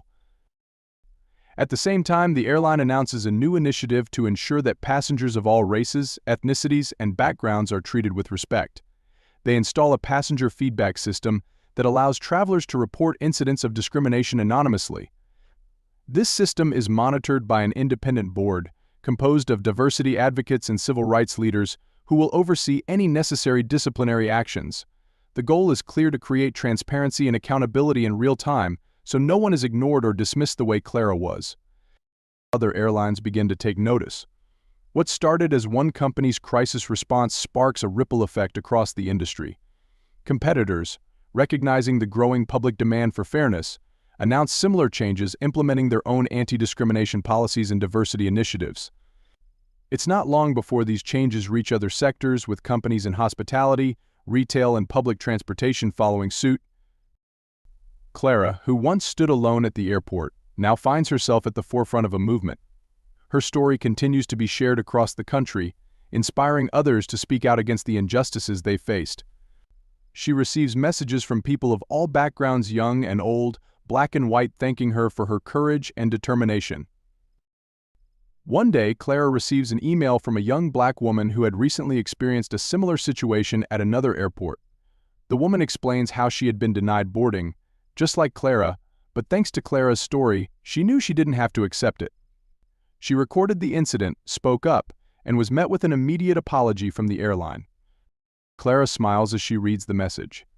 It's in moments like these that she feels the true impact of what she's done. Her experience, her fight for justice, has paved the way for others to do the same. As the movement for racial equality in public spaces grows, Clara is asked to participate in panels, interviews, and documentaries. Her voice, once silenced at the airport, now echoes across the nation. She becomes a symbol of resistance, proof that standing up against injustice can lead to real, systemic change. In the end, Clara's story isn't just about her personal victory. It's about the ripple effect of one person's courage, the power of collective action, and the possibility of a future where racial discrimination is not just confronted, but eradicated. The fight for justice continues, but thanks to Clara Williams, the path forward is clearer than ever. As Amara boarded the plane from Madrid to New York, she took each step slowly, pain flaring in her knees from the strain of arthritis. This journey, a bittersweet reunion with her homeland, had been physically exhausting, and now she longed only for the simple comfort of her seat. She was almost there when she felt an impatient presence looming behind her, a harsh sigh slicing through the air. Turning, Amara met the glare of a man standing inches away, his brows furrowed as he huffed loudly. "Come on already," he snapped. "This plane doesn't have all day for lazy immigrants taking up space." His voice, cold and biting, was loud enough for passengers nearby to hear. Several heads turned, their eyes flitting from Amara to him, wide with surprise and discomfort. Amara felt a wave of heat rise to her face. She wanted to respond, but exhaustion and the weight of so many previous confrontations in her life kept her silent. She quietly pressed herself against her seat to give him room to pass, focusing on holding her emotions steady. Though her silence was meant to diffuse the tension, the man only seemed emboldened. Settling into her seat with a deep sigh, Amara thought the worst had passed. But soon, a low, unrelenting mutter caught her attention. "Always so entitled, aren't they?" the man whispered venomously. His words dripped with disdain, his voice just loud enough to let the insult linger in the ears of those around them. He turned slightly, throwing a scornful glance in Amara's direction. "They don't belong, yet they're everywhere, expecting special treatment." Amara clenched her hands, willing herself to ignore him, focusing on her breathing to calm the ache in her heart. Across the aisle, however, her daughter Layla had a clear view of her mother's discomfort and the man's scathing look. Layla's eyes blazed with protective anger, and she rose, weaving her way down the aisle until she stood by her mother's side. "Excuse me," Layla addressed the man firmly, her voice both polite and unyielding. "You have no right to speak to my mother like that. She has as much right to be here as anyone else." The man gave her a dismissive smirk, letting out a mocking laugh. "Well, look at that, defending each other. Isn't that sweet?" His voice was laced with sarcasm. "How dare you tell me what I can and can't say? Young lady, I'd sit down and keep quiet if I were you. Only troublemakers defend troublemakers." His words were callous, lashing out with an almost practiced cruelty. Layla could feel the eyes of passengers on her, some supportive, others hesitant, all watching to see how she would respond. But before she could speak, Amara placed a gentle hand on her arm, her eyes soft with gratitude and silent resilience. "We don't need to stoop to his level," Amara said softly, her voice wavering yet resolute. She looked up at the man, a mixture of sadness and strength in her gaze. "We've endured far worse, my love. Let him have his words, they are powerless against who we really are." Her words, meant to disarm, instead only stoked the man's resentment. His muttering grew louder, each insult sharper, his frustration with Amara's quiet dignity boiling over. Passengers shifted uneasily, sensing the tension building but unsure of how to intervene. Layla held her mother's hand, squeezing it tightly as they braced themselves against the hateful storm, determined to remain undaunted, despite the ugliness they were forced to endure. The air around them thickened with tension as whispers of sympathy and discomfort spread through the cabin, leaving a palpable feeling of injustice that would soon call for action. Brian's voice was getting louder, a boiling disdain that seemed to fill the narrow confines of the airplane. He sneered openly, his gaze narrowed as he looked Amara up and down. "People like you," he began, drawing out each word with dripping condescension, "are what's ruining this country." His words hung in the air, shocking nearby passengers, some of whom exchanged uneasy glances. Amara, who had been silent, felt her heart race, each cruel word sinking into her like jagged shards. Brian continued, now directing his disdain toward her physical appearance. "It's people like you," he mocked loudly, "who are unworthy of the privileges this country offers. How'd you even get a seat on this plane?" The comment stung, not only because of its brutal arrogance but because it reminded Amara of all the years she'd fought to create a life of respect and dignity in a world that often made her feel small. Layla, seated just behind her mother, clenched her fists, her face flushed with anger and shame.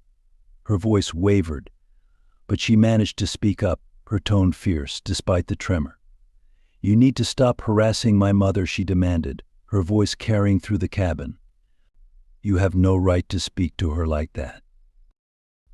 Brian looked at Layla and scoffed, his arrogance only intensifying. "Oh, two of you now," he spat, the smugness in his face betraying the full extent of his animosity. "Why don't you both know your place?" His gaze returned to Amara. "If you don't, maybe I'll have you thrown off this plane." Amara felt Layla's hand on her shoulder, a reassuring warmth amidst the hateful words.